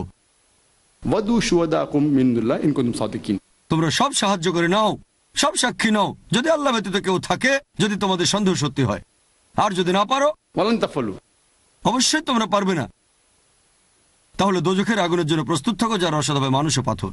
চ্যালেঞ্জ করা হয়েছে কোরআনের মতো করে একটা বই লেখো, তারপর একটু সহজ কোরআনের মতো 10টা সূরা লিখে দেখাও, তারপর মাত্র একটা সূরা, তারপর বলছে কোরআনের কাছাকাছি একটা মাত্র সূরা। এই চ্যালেঞ্জ করেছেন আল্লাহ সুবহানাহু ওয়া তাআলা। যদি এখন দেখেন আল্লাহ যখন এই অক্ষরগুলো ব্যবহার করে, আরবি অক্ষরগুলো ব্যবহার করেছেন মুকাত্তাত অক্ষর আলিফ লাম মিম নুন কফ হা মিম, এটা অনেকটা আল্লাহ আরবদের বলছেন। পবিত্র কোরআন যখন নাজিল হয়েছিল, আরবি ভাষা তখন খুব উন্নত, আরবের লোকজন তাদের ভাষা নিয়ে গর্ব করত, আরবি ভাষা নিয়ে বড়াই করত। সে সময় আরব দেশে অনেক বিখ্যাত কবি ছিলেন আরবি ভাষায়। আল্লাহ বলেছেন আলিফ লাম মিম এগুলো তোমাদের ভাষার অক্ষর, আলিফ লাম মিম তোমাদের আরবি ভাষা, তোমাদের ভাষা দিয়ে আমি এই কোরআন রচনা করেছি। তোমাদের চ্যালেঞ্জ কোরআনের কাছাকাছি একটা সূরা লিখে দেখাও। এটা একটা অলৌকিক। আল্লাহ বলেছেন আলিফ লাম মিম হা মিম নুন কফ এগুলো দিয়ে। যেমন ধরেন এখনকার দিনে আমরা জানি মানুষের শরীরে কি দিয়ে তৈরি, বৈজ্ঞানিকভাবে জানি শরীরে পানি আছে, এটা আছে, ওটা আছে, কিন্তু মানুষ তৈরি করতে পারবো না। মানুষের শরীরে বিভিন্ন উপাদানগুলো আমরা বাজার থেকে কিনতে পারবো, কিন্তু মানুষ তৈরি করতে পারবো না। আসল জিনিস হচ্ছে জীবন। একইভাবে আল্লাহ বলেছেন এগুলো তোমাদের অক্ষর, আলিফ লাম মিম। ইংরেজি ভাষায় যেমন আছে ABCD, আলিফ লাম মিম হা মিম। আমি এই কোরআন লিখেছি, কোরআনের মতো একটা সূরা তোমরা লিখে দেখাও। এটা কখনোই তোমরা করতে পারবে না। وإن كنتم في ريب مما نزلنا على عبدنا فأتوا بسورة من مثله। তোমাদের মনে যদি সন্দেহ থাকে যে আমার বান্দার প্রতি অবতীর্ণ করেছি, তাহলে এর মতো করে একটা সূরা তোমরা রচনা করো। وادعوا شهداءكم من دون الله إن كنتم صادقين। তোমরা সব সাহায্য করে নাও আর সব সাক্ষী নাও, যদি আল্লাহ ব্যতীত কেউ থাকে, তোমাদের সন্দেহ যদি সত্যি হয়। যদি তোমরা না পারো, ولن تفعلوا। আর যদি না পারো, দোজখের আগুনের জন্য প্রস্তুত থাকো, যার রসদ হবে মানুষ ও পাথর। আল্লাহ এখানে চ্যালেঞ্জ করেছেন, তোমরা কখনো এটা করতে পারবে না। তাহলে আমরা বুঝতে পারছি এগুলো আমাদের স্মরণ করিয়ে দেয়। একটা সহিহ হাদিসে এরকম বলা হয়েছে, বর্ণনা করেছেন হযরত আবু বকর রাদিয়াল্লাহু আনহু। আমি যুক্তিটা মানি, আর শেখ ইবনে তাইমিয়া সহ আর অনেক বিশেষজ্ঞ ব্যাখ্যাটাকে বেশি সমর্থন করেছেন। অন্যান্য ব্যাখ্যাগুলো হচ্ছে, আর আমার মনে হয় এটাই লজিক্যাল ব্যাখ্যা। সে কারণে আল্লাহ তাআলা আরবদের চ্যালেঞ্জ করেছেন, যারা তাদের ভাষা নিয়ে গর্ব করত। তোমাদের ভাষা দিয়ে আমি কোরআন লিখেছি, তোমরা পারলে এরকম একটা সূরা লিখে দেখাও। আজকের উত্তরটা পেয়েছেন। ওয়া আখিরি দাওয়ানা আনিল হামদুলিল্লাহি রাব্বিল আলামিন। ইয়া রাব্বু ইন্নাকা আনতাস সালাম মিনকা সালাম ইলাইকা সালাম ইয়া রাব্বু ইন্নাকা আনতাস সালাম মিনকা সালাম ইলাইকা সালাম লিআমরিকা ইয়ারজিউ আমরুল আনাম بين يديك قلوب الأنام لأمرك يرجع أمر الأنام بين